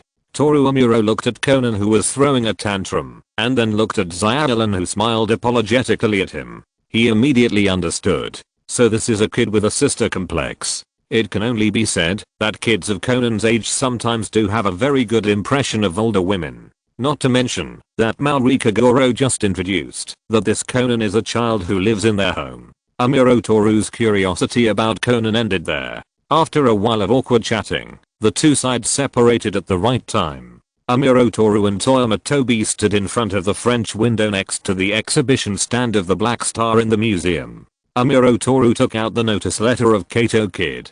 How is it? Has the code of the notice letter been solved? Seeing Amuro Toru take out the code, Toyama Tobi asked curiously. It has been solved. Amuro Toru nodded, omitting the complicated reasoning that Toyama Tobi would definitely not like to hear, and directly stated the conclusion. I'm afraid that Kato Kid will come from the direction of the BS satellite broadcasting wave between 0000 hours and 4 o'clock in the morning. That is 45 degrees southwest and 42.3 degree altitude. In this direction, it should be the roof of the Heido City Hotel. Toyama Tobi nodded when he heard it, which was the same place he remembered. I'm a little worried about the April Fool at the beginning of the notice. Maybe this is a bad April Fool's Day joke by Kato Kid. Amuro Toru sighed and said with some regret. It's a pity that Kato Kid is not one of them. Otherwise, they would have a great chance of arresting Snake by using Kato Kid as bait. It doesn't matter whether it's a joke or not. As long as Kato Kid shows up as promised, Snake will know that this guy is indeed active in Tokyo. Sooner or later, they will be unable to resist killing Kato Kid, a colleague. Otherwise, how can it be said that only colleagues can have naked hatred? April 1st early morning, rooftop of Heido City Hotel. After the accidental reminder of others, Conan, who was originally helpless with the code, was suddenly inspired by a needle tube flashing white light. Inspiration is like diabetes insipidus, which can't be stopped. In a flash, he cracked the code on the notice. Originally, Conan wanted to call Maori Kagoro to go to the roof of Heido City Hotel together, but Maori Kagoro didn't believe Conan's reasoning as a primary school student. Maori Kagoro had already given the correct reasoning, and the police only needed to arrest the thief according to his reasoning. As for Conan's reasoning about radio waves and satellites, he didn't believe that a thief would design such a complicated notice letter. Conan, who had no choice but to call the Metropolitan Police Department in Maori Kagoro's voice to remind him.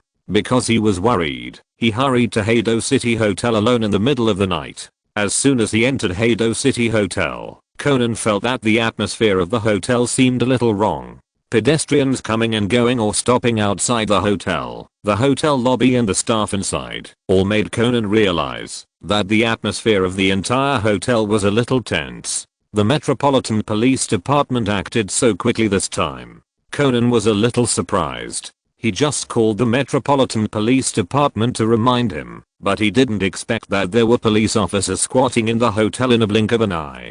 Conan thought calmly, it shouldn't be like this. This is probably because someone else in the police department has deciphered the contents of Kato Kid's warning letter in advance, which is why there is such a tight defense effect. Conan was inevitably a little frustrated when he realized that someone was faster than him in reasoning. This was the first time someone had surpassed him in reasoning. But now is not the time to dwell on this. Conan didn't bother to find out who had won over him in code reasoning. The time for Kato Kid to launch a surprise attack is coming soon, and Conan went all the way up to the roof of the Heido City Hotel. Edagora Conan, or Kudo Shinichi, has a magical sixth sense. This sixth sense allows him to discover in advance the spying launched by others besides the organization. On the way to the roof, Conan was vaguely aware of this sense of spying. Conan only had one feeling about this: are there too many people arranged by the Metropolitan Police Department in the Heido City Hotel? Exclamation mark. It's outrageous. The ever-present sense of spying even made Conan think that there should be no guests in this hotel, and all the people staying inside are police officers from the Metropolitan Police Department. If this Kato Kid could get away, Conan would kowtow to that thief right there and then. Then Conan rushed to the rooftop of the Heido City Hotel and saw Toru Amuro standing on the rooftop overlooking the night view. Kato Kid. Such a matching time, such a matching place. Even the direction Toru Amuro was looking at was the Beaker Museum. Eliminate all wrong options, no matter how outrageous the remaining ones are. That is the truth. Kato Kid turned out to be the blonde, dark-skinned bad guy who was brought to the Beaker Museum by Toyama Tobi today. I didn't expect you to appear in front of me so openly. Conan's lens began to reflect white light, turning into a flashlight in the dark night. This sudden dialogue made Toru Amuro a little confused. What is this kid talking about?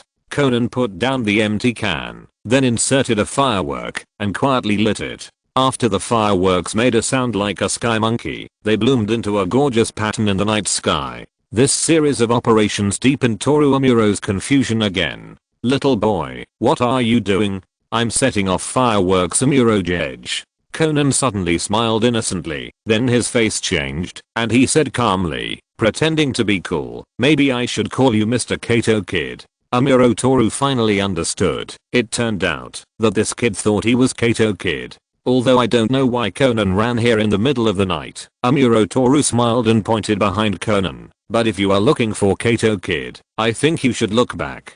Conan turned around subconsciously when he heard this, and he saw Kato Kid in a white suit with eyes full of curiosity. Good evening, little brother. Did you recognize the wrong person just now? Chapter 195. There are so many people. Awkward, extremely awkward, the kind of awkwardness that comes from digging out a 3-bedroom 1-living-room house with your toes. At this moment, Conan felt that the Kudo house didn't need to be rebuilt at all. He only needed to throw him onto the ruins, and he could dig out a brand new Kudo house on the original ground. If it was just a case of mistaking someone, Conan wouldn't be so embarrassed. But he had just said so much to Amuro Toru, reasoning and setting off fireworks. The main point was that he was full of promises. The main point was that he was a big shot. Now, Amuro Toru made Conan silent and broke his defense with just one sentence. Amuro Toru, who had been tortured by the Toyama Tobi for a long time, had learned these true damage skills that were only aimed at Conan. It was already very uncomfortable for Conan to have the serious Kato kid landed behind him. But the white cloak thief came up with a killer move. It was right for the bastard Kato kid to be targeted by so many policemen. If he was arrested for the theft tonight, Conan would use his father's credit card to set off fireworks outside the Metropolitan Police Department tomorrow. Little brother, your whole family is little brothers. The appearance of Kato Kid in white on the roof of Bihu City Hotel seemed like a signal. In just a few minutes, a chaotic sound of footsteps came from the stairs leading to the rooftop. Many plainclothes learned that Kato Kid appeared on the rooftop of Bihu City Hotel, and the people ambushed inside the hotel rushed to the rooftop as soon as possible. What these people care about is not Kato Kid, who can't be caught by the 2nd Investigation Division, but Snake, who may be attracted by Kato Kid. A large number of irrelevant personnel poured into the rooftop, instantly crowding the rooftop, which was not very spacious to begin with. Kato Kid looked at the increasing number of plainclothes police under his feet, who were even constantly squeezing out of the door, and expressed the same feeling as Zhao Zun. Wow, there are so many people originally in Kato Kid's plan. He should have a scene on the rooftop to highlight the Kato B style. But facing this group of audiences with low quality under his feet, he immediately gave up this idea. Kuroba Kato was not a fool. When the group rushed to the rooftop, he clearly noticed that one of them accidentally exposed his gun. What if he acted too arrogantly and someone shot him because they didn't like him? Where could he go to complain? He was just a thief who stole jewelry and returned it afterwards. He didn't deserve the death penalty. He didn't deserve the death penalty. Okay, everyone, it's a great honor to meet you all here tonight. Let's look forward to the next meeting together. As soon as Kato Kid finished speaking, a strong flash and a lot of smoke immediately came out from the rooftop. For a while, most people on the rooftop subconsciously covered their eyes, thus losing their vision. Of course, there were a few people who made sufficient preparations before coming, such as Amuro Toru. He borrowed the Kato Kid file from the Metropolitan Police Department's 2nd Investigation Division in advance, and he was very clear about the tricks Kato Kid usually used. Hypnotic gas, flash bombs, smoke bombs, plus a delta wing. These are the props Kato Kid uses most often. Amuro Toru, who had been prepared, was not disturbed by Kato Kid. He was watching the crowd carefully, trying to find Snake who might be in the crowd. Unfortunately, it was not known whether Snake was well hidden or Snake knew that Kato Kid was just planning to make a feint today. Amuro Toru did not find anyone who might be Snake in the crowd. Although many agents from various violent organizations did not find Snake, Amuro Toru, as the first unrelated person to go to the rooftop before Kato Kid arrived, was still targeted by various violent organizations. They found Snake, so it was not easy to go back empty-handed. There were many people on the rooftop, and Amuro Toru could not directly expose his identity as a Japanese public security. As for the identity of the black organization Bourbon, it would be even more serious if it was exposed. So Amuro Toru could only wait silently for them to argue about their ownership and prepare to find a way to get himself released without a trace later. Fortunately, the content of the secret code of Kato Kid's warning letter was cracked by Inspector Jinzo Mori of the 2nd Investigation Division of the Metropolitan Police Department. According to the rules, these agents are here to mix in the soup, and the ownership of Amuro Toru, the meat dish, finally fell into the hands of the Metropolitan Police Department's Investigation Division 2. In the middle of the night, Toyama Tobi was called to the Metropolitan Police Department by a phone call. In the investigation division too, he saw the innocent looking Amuro Toru. That's right, Officer Nakamori, this Mr. Amuro is indeed a newly signed detective under my command. This is the contract between us. In fact, after hearing that Toru Amuro's profession is a detective, Jinzo Nakamori had already dispelled many of his doubts about Toru Amuro. Detective is such an outrageous profession. This profession is so outrageous that no matter how old they are, what gender, what nationality, and where they appear, you will not find it strange. Not to mention that Toru Amuro also said that he knew Toyama Tobi, which invisibly dispelled many of Nakamori Jinzo's hostility towards the detective industry, who made Toyama Tobi almost develop the Metropolitan Police Department into his second base. Toru Amuro, who deeply felt Toyama Tobi's popularity in the Metropolitan Police Department for the first time, even thought that if one day the black organization was eradicated, maybe Toyama Tobi can directly join the Metropolitan Police Department through the back door and become a detective with 2.5 years of police experience. On the one hand, there is Toyama Tobi's proof, and on the other hand, Nakamori Jinzo has indeed verified that Amuro Toru has no contact with Kato Kid and Snake on weekdays. Amuro Toru was released without any danger. After all, it is impossible for anyone to think that a young man who is busy working part-time all day long would be an accomplice of Kato Kid or Snake. After seeing his work resume, the detective in charge of investigating Amuro Toru in the 2nd Investigation Division had only one feeling. Hey, this kid is also a versatile person. Isn't he a versatile person? He can be a waiter in a restaurant, a cashier at a convenience store, and a part-time intern editor at a newspaper. He can even be a chef in the kitchen in an emergency. It is not an exaggeration to praise Amuro Toru as a versatile person. This is simply a compound talent. Now Amuro Toru, a compound talent, is facing the questioning of Toyama Tobi. When the Aston Martin drove into an alley, the car slowly stopped. Before Amuro Toru could react, the muzzle of the gun in Toyama Toru's hand was already pointed at Amuro Toru's head. This series of actions made Amuro Toru vaguely think that the person sitting next to him was Jin. Especially when Toyama Toru spoke, the smell of gin became stronger. Bourbon, why did you change the plan without authorization? Why didn't you follow the original plan? Toyama Toru was full of unbridled murderous aura. Amuro Toru had no doubt that if he didn't answer this question well, Toyama Toru would kill him on the spot, even if he was a Kada with a code name.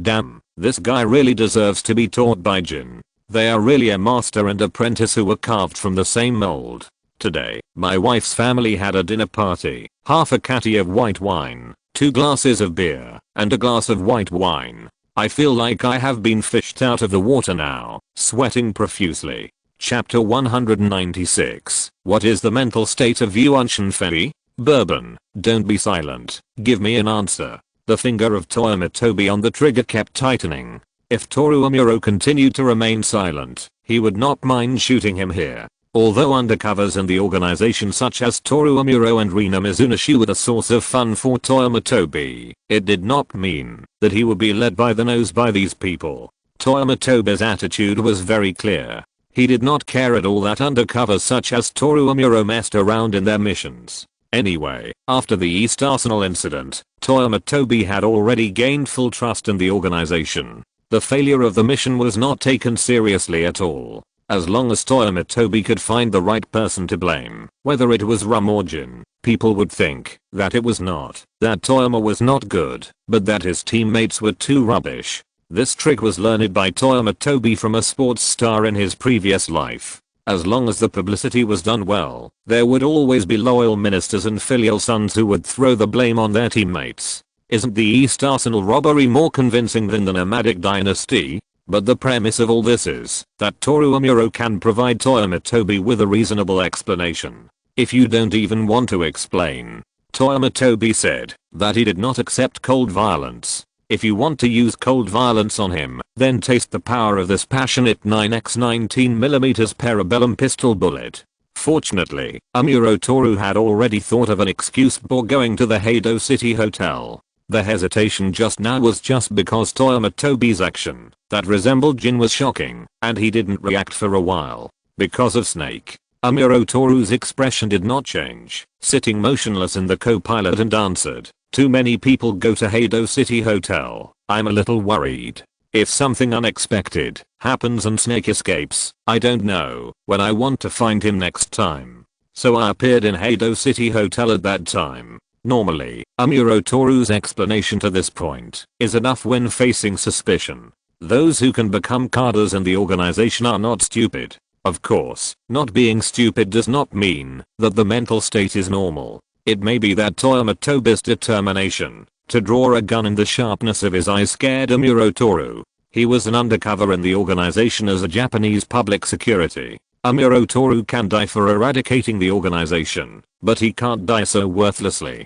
So Toru Amuro explained to Toyama Tobi in detail, "Before going to the Bihu City Hotel, I considered the possibility of being taken away. Once I was taken away, someone would notify you. With your relationship with the Metropolitan Police Department and the detective agent agreement we signed not long ago, it would not be difficult for you to get me out. If Snake really appears in the Bihu City Hotel, I can also kill him in the chaos to avoid more trouble." Hearing Toru Amuro's words, Toyama Tobi stopped pulling the trigger, but did not put down the gun. He still had a blank expression on his face, and his murderous aura did not subside at all. "The reason you said seems to be very convincing, but it did not completely convince me. Bourbon, I still doubt your loyalty to the organization.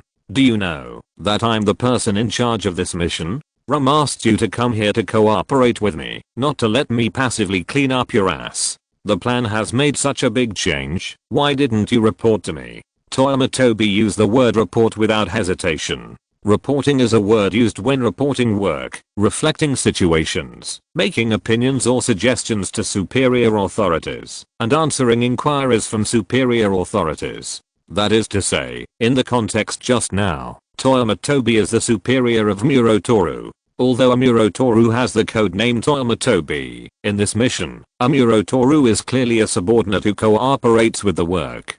Hearing this, Amuro Toru's face showed obvious dissatisfaction, but soon the dissatisfaction on his face turned into a feeling of frustration. He turned his head and stared at Toyama Tobi without saying a word. The two looked at each other in silence, and Toyama Tobi smiled slightly and prepared to pull the trigger. "Okay, I'll tell you. Every successful undercover has unparalleled acting skills. Because unlike the interview actors who make a lot of money on the market, the performance of undercovers in their careers is to bet on their lives. If there are mistakes in the performance and actions that are not in line with the character setting, then they will pay with their precious lives." Toru Amuro is undoubtedly such a master of performance, who can be undercover in an organization with Jin, the master of pest control, to the cadre stage. His dissatisfaction, frustration, and silence just now are all acting components, and there is no real emotion at all. So what if Toyama Tobi, an ordinary member, can give orders to himself during the mission? Amuro Toru is not a real cadre of the organization, but Bourbon's identity requires him to show dissatisfaction, frustration, and silence at this time.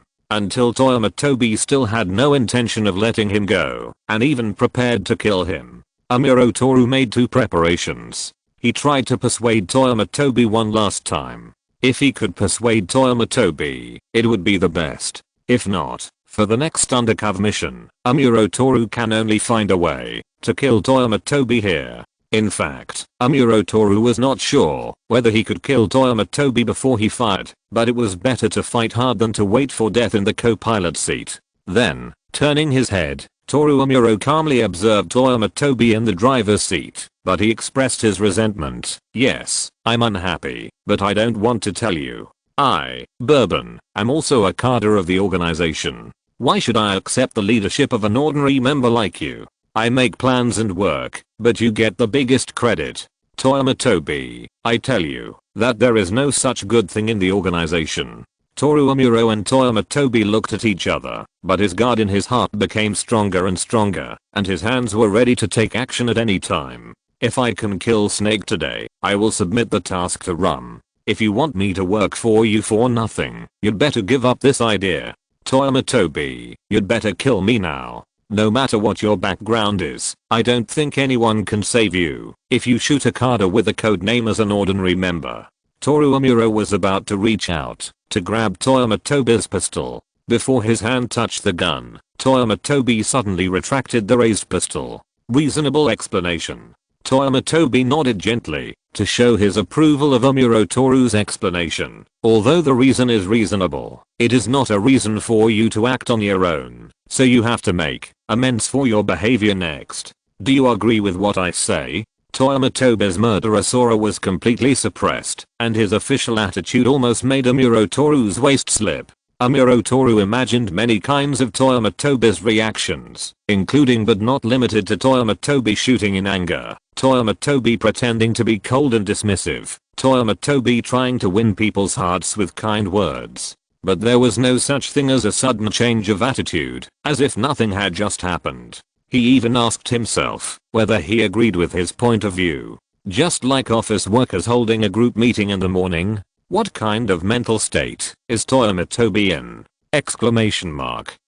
Bourbon? Seeing that Amuro Toru had not answered for a long time, Toyama Tobi reminded him unhappily. If you're listening to this novel on a channel other than Fanfic World, it means they downloaded and uploaded it without effort. We cordially invite you to visit our channel, Mundo Fanfic Novelos. There you'll find the original version of this story and you can explore many other novels of various genres. We're waiting for you to immerse yourself in a world of incredible novels. Chapter 197. I have a plan. Toru Amuro was unsure of Toyama Tobi's thoughts, so he responded vaguely and prepared to observe. Toyama Tobi put away his gun, which meant that Toru Amuro was not in danger for the time being. Without a threat to his life, Toru Amuro had enough patience to observe what Toyama Tobi was up to.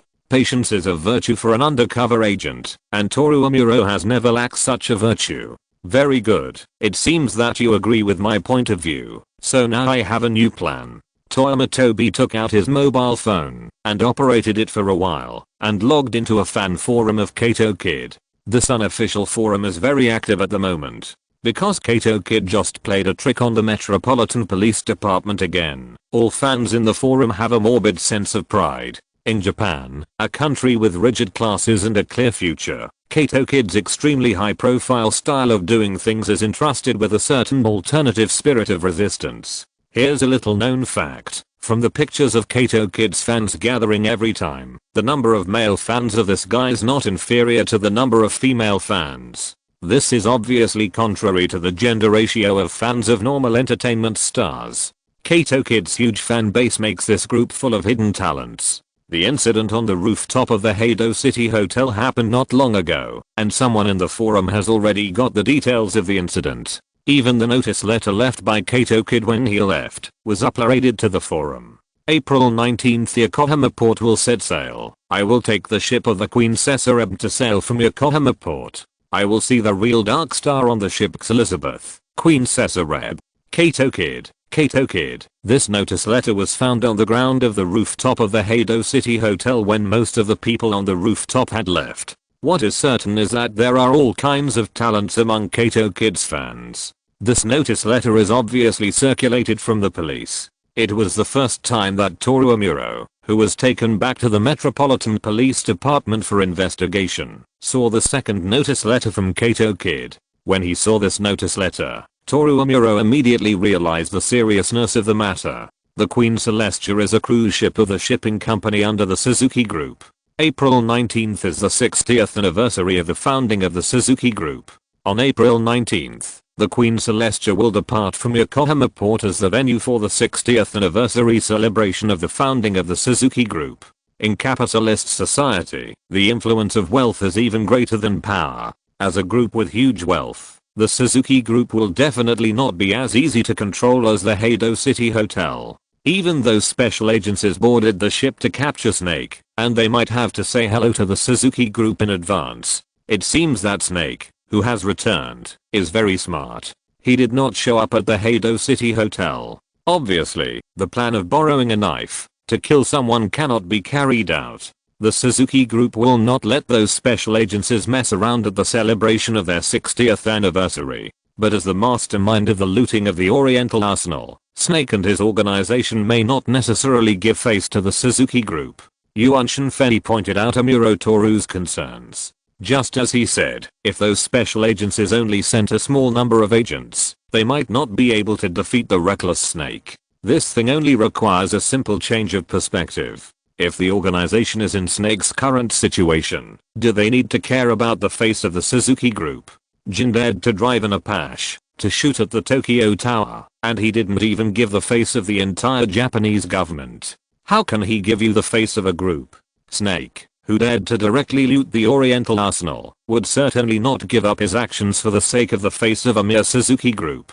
It was precisely because of this that Amuro Toru found it difficult. Originally, he was thinking of quietly getting Snake into the hands of the Japanese public security to find out the whole story of the Oriental Arsenal incident. But now it seems that it is impossible to resolve this matter peacefully. Seeing that Amuro Toru did not express any objection, Toyama Tobi continued, in view of the current situation, I think it is time to give up the plan of borrowing a knife to kill someone. As for the new plan, I gave it a great name, the Queen's Sinking Plan. The Queen's Sinking Plan? After hearing the name of the plan, that directly pointed out the essence of the plan, Amuro Toru looked at Toyama Tobi in shock. Is the sinking you are talking about the one I thought of? Of course, how else can it sink?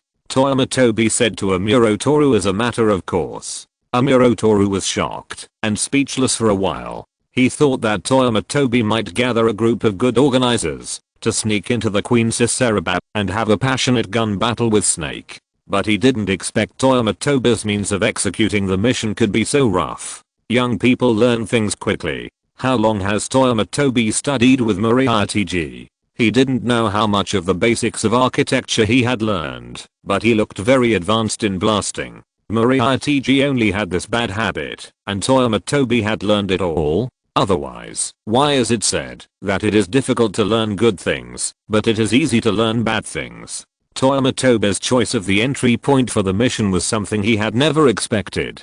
Before Toru Amuro could come up with an excuse to persuade this big bomber, Toyama Tobi had already turned his head to Toru Amuro and said to him, Bourbon, this mission is left to you. You can completely regard this mission as the organization's identification of your loyalty. If the bomb on the cruise ship does not explode when the time comes, I will immediately report all your suspicious behaviors in this mission to Rum and Gin. If Snake does not die in this explosion, I will also report it to them. If Snake is caught on the ship in advance, I will still report the matter to Rum and Gin. Toru Amuro snorted coldly. In other words, in this operation, either Snakes or I die. One of us must die, right? Toyama Tobi nodded and said without concealment, yes, that's what I mean. Bourbon, we are all adults and must be responsible for our own choices and actions. When you made trouble for me in the mission for no reason, you should have thought that there would be such a day. Besides, I asked you just now whether you agree with my point of view, and you didn't agree with it? Toyama Tobi lightly removed himself from the matter, saying that it was all Bourbon's own fault. And Amuro Toru also had his own difficulties. When Toyama Tobi just asked him if he agreed, how could he know that Toyama Tobi had hidden such an outrageous plan? Exclamation mark. Amuro Toru also suddenly realized that, without knowing it, Toyama Tobi had forced him into a life or death situation. All the space for maneuvering in all tasks was blocked. Either Snake dies, or he, Furuya Zero, dies. There is no other choice. I accompanied my wife back to her parents' home today, and I drank all day. I don't know how I got through these days. I drink as soon as I open my eyes, and then I'm dazed all day. Fortunately, I don't have to drink tomorrow, and I will resume normal updates tomorrow afternoon. This new year is over. Chapter 198. Something is not right, but I can't tell what's wrong. Snake, one of the two major organizations under Karasuma and I, is a codename Kada in charge of finding Pandora, the Stone of Destiny. Although Snake has his own codename, compared with the Black organization, he is more or less a middle-level Kada. But this guy's position in the Reptile Paradise organization is not very high. For example, although Snake knows that they are looking for Pandora, he doesn't know what Pandora is. He doesn't even know how to identify Pandora. Although he has a lot of work to do, he is not very smart in doing these jobs. Let's look at Jin, who is also a model worker in the Black organization. He is either doing missions, or on the way to do missions all day. But what is Jin's status? The head of the entire Japanese regional operations department of the organization. He has codename cards like vodka who drive him specifically. There are also snipers like Chianti and Cohen who keep watch for him when he does bad things. Even Rum and Jin have to be polite and use equal tones when talking. Even though Rum is the second in command of the organization, if Jin gets really angry, he won't care whether you are the second in command or not. I'm going to fight the second in command. The second in command of this organization should be the one with the strongest troops and horses. Sometimes in Snake's line of work, ability means resources, resources mean intelligence, and intelligence means safety. Although Snake has many tasks to do, he has few resources at hand. Kato Kid has committed crimes in Japan many times in a row, as if he has settled down in Japan. His target of theft is still various rare gems. This target is completely overlapped with the Reptile Paradise organization. Although the Reptile Paradise organization is not sensitive to intelligence in the Japanese region, it does not mean that they have no channels to obtain intelligence in the Japanese region. Originally, if Kato Kid had only made a low-key action once or twice, the people from the Reptile Paradise would not have come so quickly. But the bad luck is that Kato Kid's second generation, Kuroba Kato, is even more high profile than his father. Thinking that the stumbling block that was kicked away in the past would pop up again, the Reptile Paradise organization immediately sent out its own hard-working model, Snake. Go to Japan to deal with this Kato Kid, and by the way, see if there is a Stone of Destiny, Pandora, among the large gems collected in Japan. After receiving the order, the hard-working model Snake took a group of men on a ship to Japan. They entered Japan by smuggling, and then went to Tokyo. When they arrived in Tokyo, it happened to be the time when the violent organizations were secretly looking for trouble with the gangs. At that time, the popularity of the Suzuki Group's heirloom Black Star was getting higher and higher, and Kato Kid was adding fuel to the fire. For a while, Snake really didn't know that the black and white in Tokyo were almost going crazy looking for him. Action requires weapons. Snake is really worthy of being a hard-working model of the Reptile Paradise. Although he had just arrived in Tokyo not long ago, he could immediately find the black market in Tokyo. Snake immediately used money to find a broker to contact him with an arms dealer who could provide a large amount of arms. This was exactly what the organization wanted. The entire Tokyo could and dared to supply a large amount of arms at this time. Even these arms belonged to point-to-point assistance, which means that except for Snake, other people, even if they had a relationship with the organization, could not buy so many weapons and ammunition.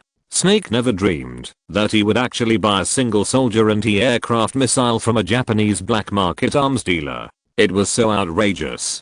For a moment, Snake even thought that he had come to the wrong place and came to a war-torn country. But the peaceful world under the sun during the day made Snake dispel this outrageous suspicion. The situation was obviously a little wrong, and Snake immediately asked his men to find out if there had been any major events in Tokyo recently. It didn't matter if he asked, his men really brought him back an important news: the Oriental Arsenal was looted not long ago. The code name of the mastermind has been revealed, which is Snake. When the code name Snake came out of his subordinate's mouth, Snake was shocked. But Snake is not a special code name after all. There are many people with this nickname in the world. Family members know their own business. When the robbery of the Japanese arsenal occurred, Snake was working overtime abroad. How could he have the time to rob the arsenal in Japan? Besides, the target of the Reptile Paradise organization is all kinds of gems.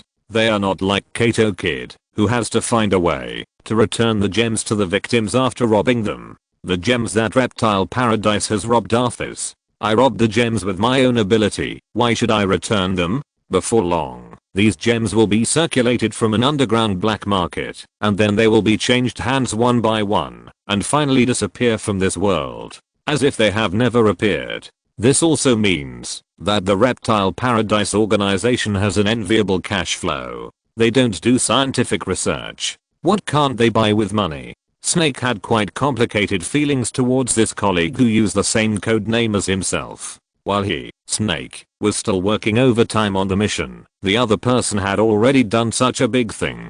This could be regarded as adding luster to the Snake family. But the bad thing was that this person also used the code name Snake, which made Snake himself dare not use his code name in front of others. He even had to try hard to recall whether he had told others his code name since he set foot in Japan. If so, he had to find a way to silence them.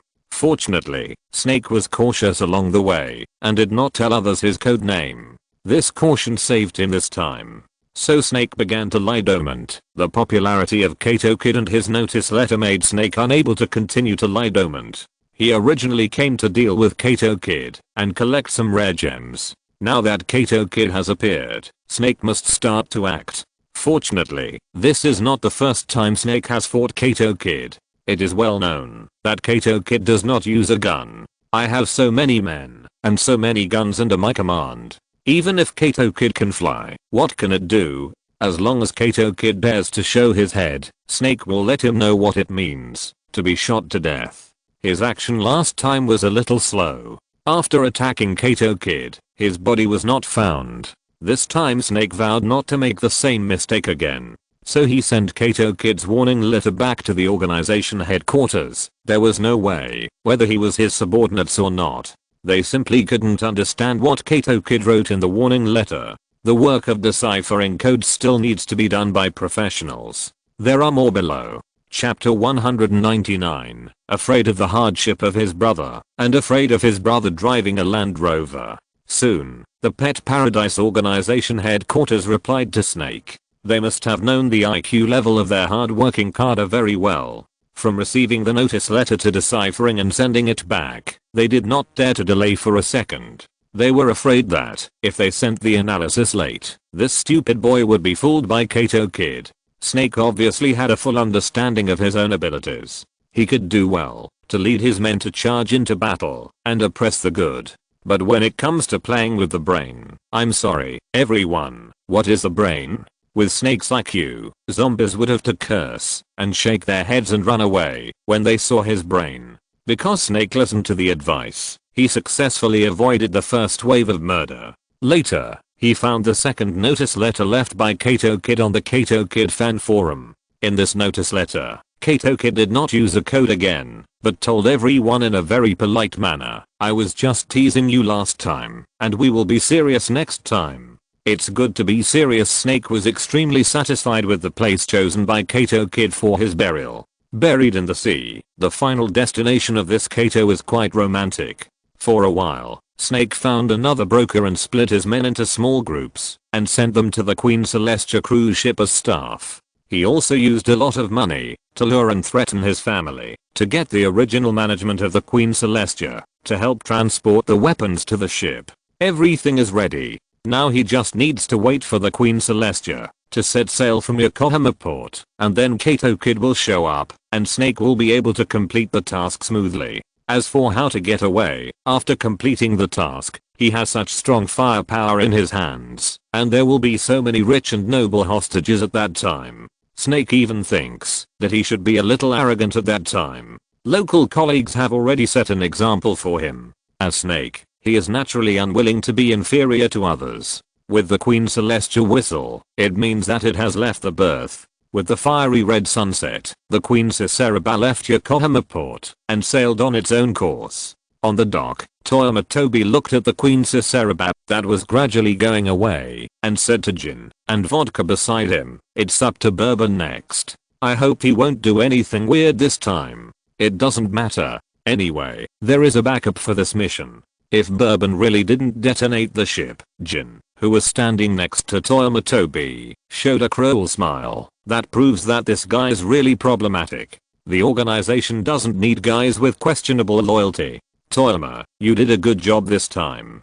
Looking at Jin's cruel, perverted, and not elegant smile, Toyama Tobi curled his lips in his heart. No wonder brother Gin is so miserable. In the later period, everyone was playing him. This villain has no charm at all. Uncle Bay was so elegant when he was a person. Elegance never goes out of style, understand? You, Gin, are at least a gatekeeper boss of the black organization. Now you smile like a villain. It doesn't look like you deserve any sympathy. Although Toyama Tobi was complaining about Jin's unsatisfactory performance in his heart, he still had to talk to Jin's elder brother.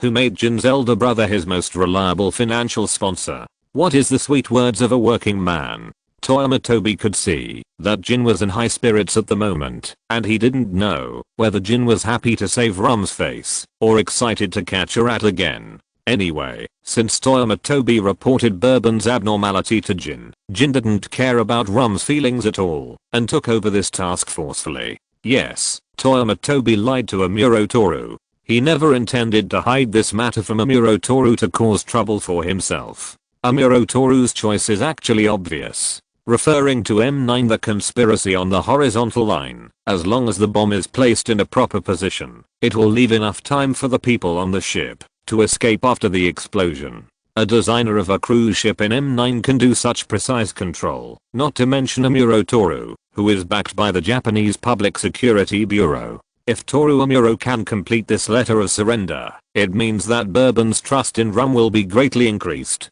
Bourbon is a cadre of the organization. No matter how talented Toyama Tobi is, the two are naturally one level apart. In addition, Toyama Tobi's ownership has always been unclear, so it is inevitable that Bourbon will be reused by Rum. In the future, Toyama Tobi is also preparing to reach a deal with the Japanese Public Security Bureau. If Bourbon really gets Rum's trust, it will mean that Toyama Tobi's available chips will be greatly reduced. But Toru Amuro cannot be killed directly, which will cause the Japanese Public Security Bureau to completely lose the initiative. The most important thing about cooperation is balance, mutual demands and checks and balances. If Toru Amuro dies, it will be much more difficult for Toyama Tobi to cooperate with the Japanese Public Security Bureau. With the suspicious nature of intelligence agencies such as the Japanese Public Security Bureau, Toyama Tobi will either hand in a letter of surrender and completely turn to the Japanese Public Security Bureau and become a dog of the Public Security Bureau,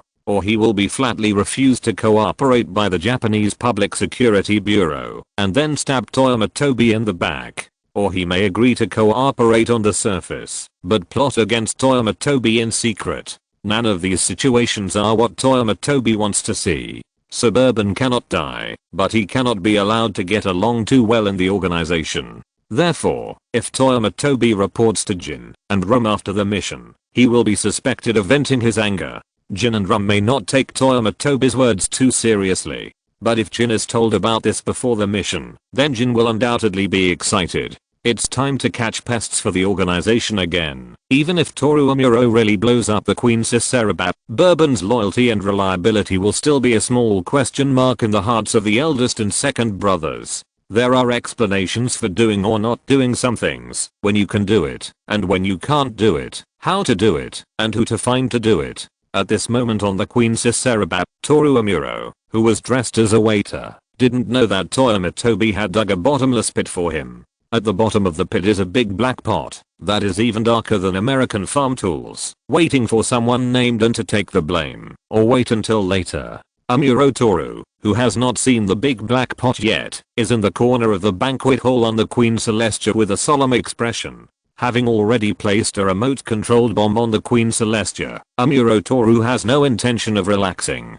Instead, as the time of the celebration approaches, he becomes more and more nervous. Because he has noticed the figure of companions on the Queen Celestia more than once, colleagues in various senses. Amuro Toru came to the Queen Celestia under the cover of a waiter, and other special agencies made the same choice. In addition to Snake's people on the Queen Celestia, except for the people from the Metropolitan Police Department's 2nd Investigation Division who boarded the ship in broad daylight as their own criminal police, the rest chose to hide their identities and sneak in. This resulted in Amuro Toru not even being able to find a proper waiter after walking around.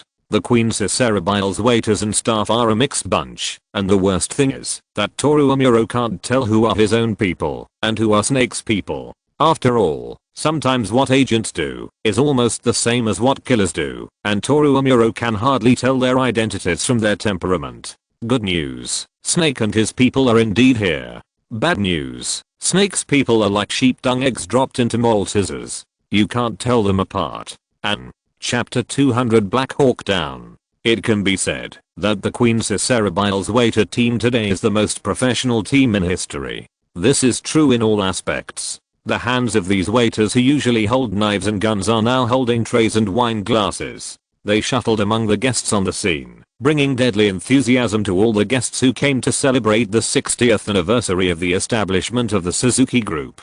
Amuro Toru felt that it was difficult to deal with. Once a gangster said that, if it is difficult to deal with, then don't do it, and then he overturned the table. Amuro Toru also wanted to overturn the table, but he was not a gangster, and the people sitting on the table now were not gangsters who could be scolded and separated by the police in a few words. So he couldn't overturn the table, and could only wait for Snake to serve them. Obviously Snake didn't let them wait too long. At this time, Snake combed his hair like an adult, put on a handsome suit, and mixed in with the guests, invited by the Suzuki Group.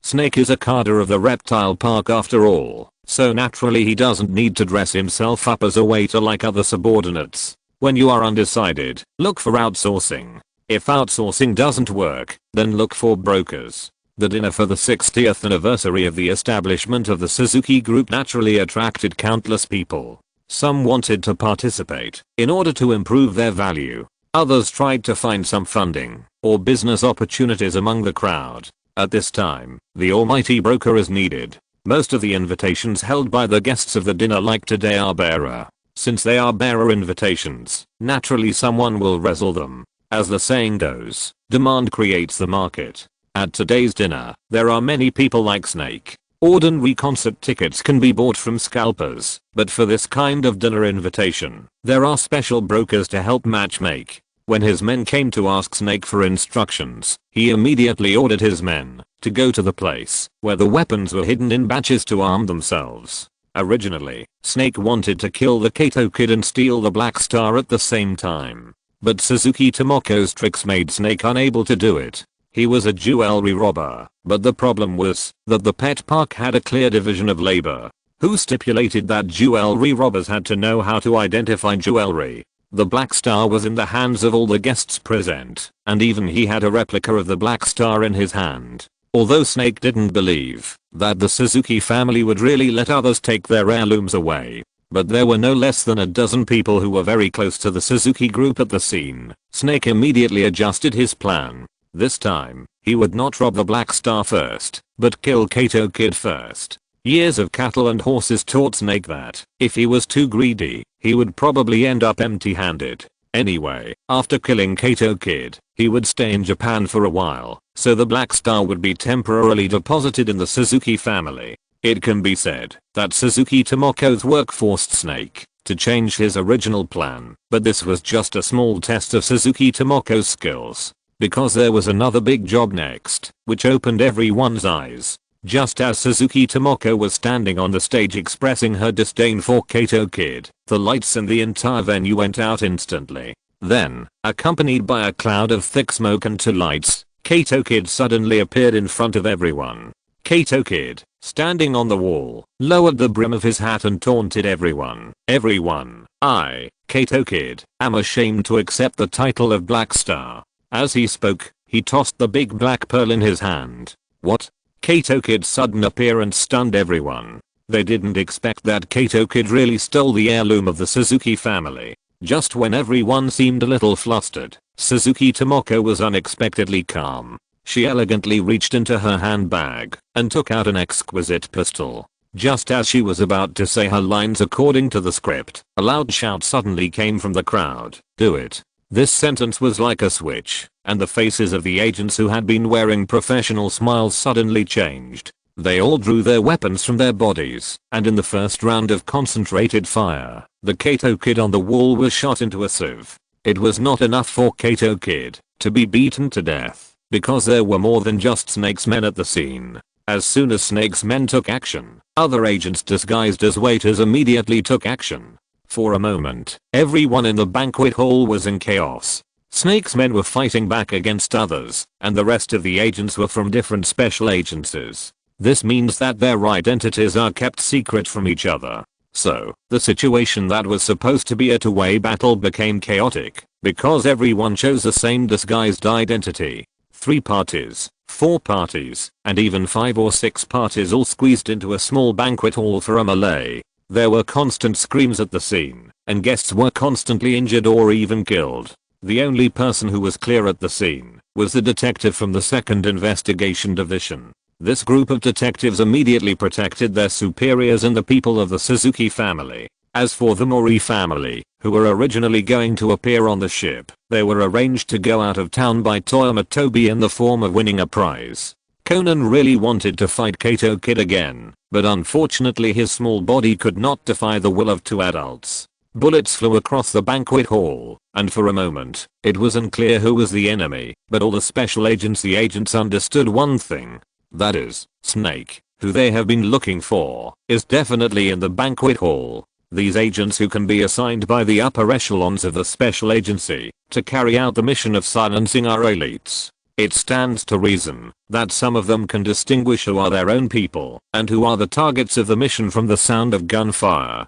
But the bad thing is that the weapons used by Snake's people are all Japanese standard weapons from the Oriental arsenal. Everyone has the same weapons. How can you be sure that the person next to you is not an enemy? Just when the situation was deadlocked, the agent from the intelligence department of the self-defense forces suddenly came up with a good idea. Since the current situation is deadlocked, no one can determine which side is the real Snake. It is better to call for support from the self-defense forces and suppress everyone with absolute force advantage. By then, they will not only be able to take the lead in the mission of finding Snake, but they will also be able to severely embarrass other special departments. This is simply killing 2 birds with 1 stone. So at the request of the team leader, a Black Hawk helicopter carrying support from the self-defense forces was rapidly approaching the Queen Sirius Azimuth. Lord Snake, the enemy has helicopter support. The members of the reptile paradise who were on guard on the deck immediately discovered the approaching Black Hawk helicopter and immediately contacted Snake. At this moment, Snake was also glad that the weapons he prepared for this operation were complete enough, and he was also glad that he could buy individual anti-aircraft missiles on the black market in Tokyo. Shoot down the helicopter. Shoot down the helicopter. Under Snake's command, 2 missiles with tail flames drew a beautiful arc in the night sky and successfully hit the Black Hawk helicopter from the self-defense forces. So far, the Black Hawk has fallen. The picture in the previous chapter is under review. End of this chapter. Thank you very much for reaching the end. Don't forget to like. Looking for more exclusive content and immediate access? Subscribe to our Patreon. Remember, every like, subscription, or donation encourages us to continue. Thanks to everyone. See you in the next video.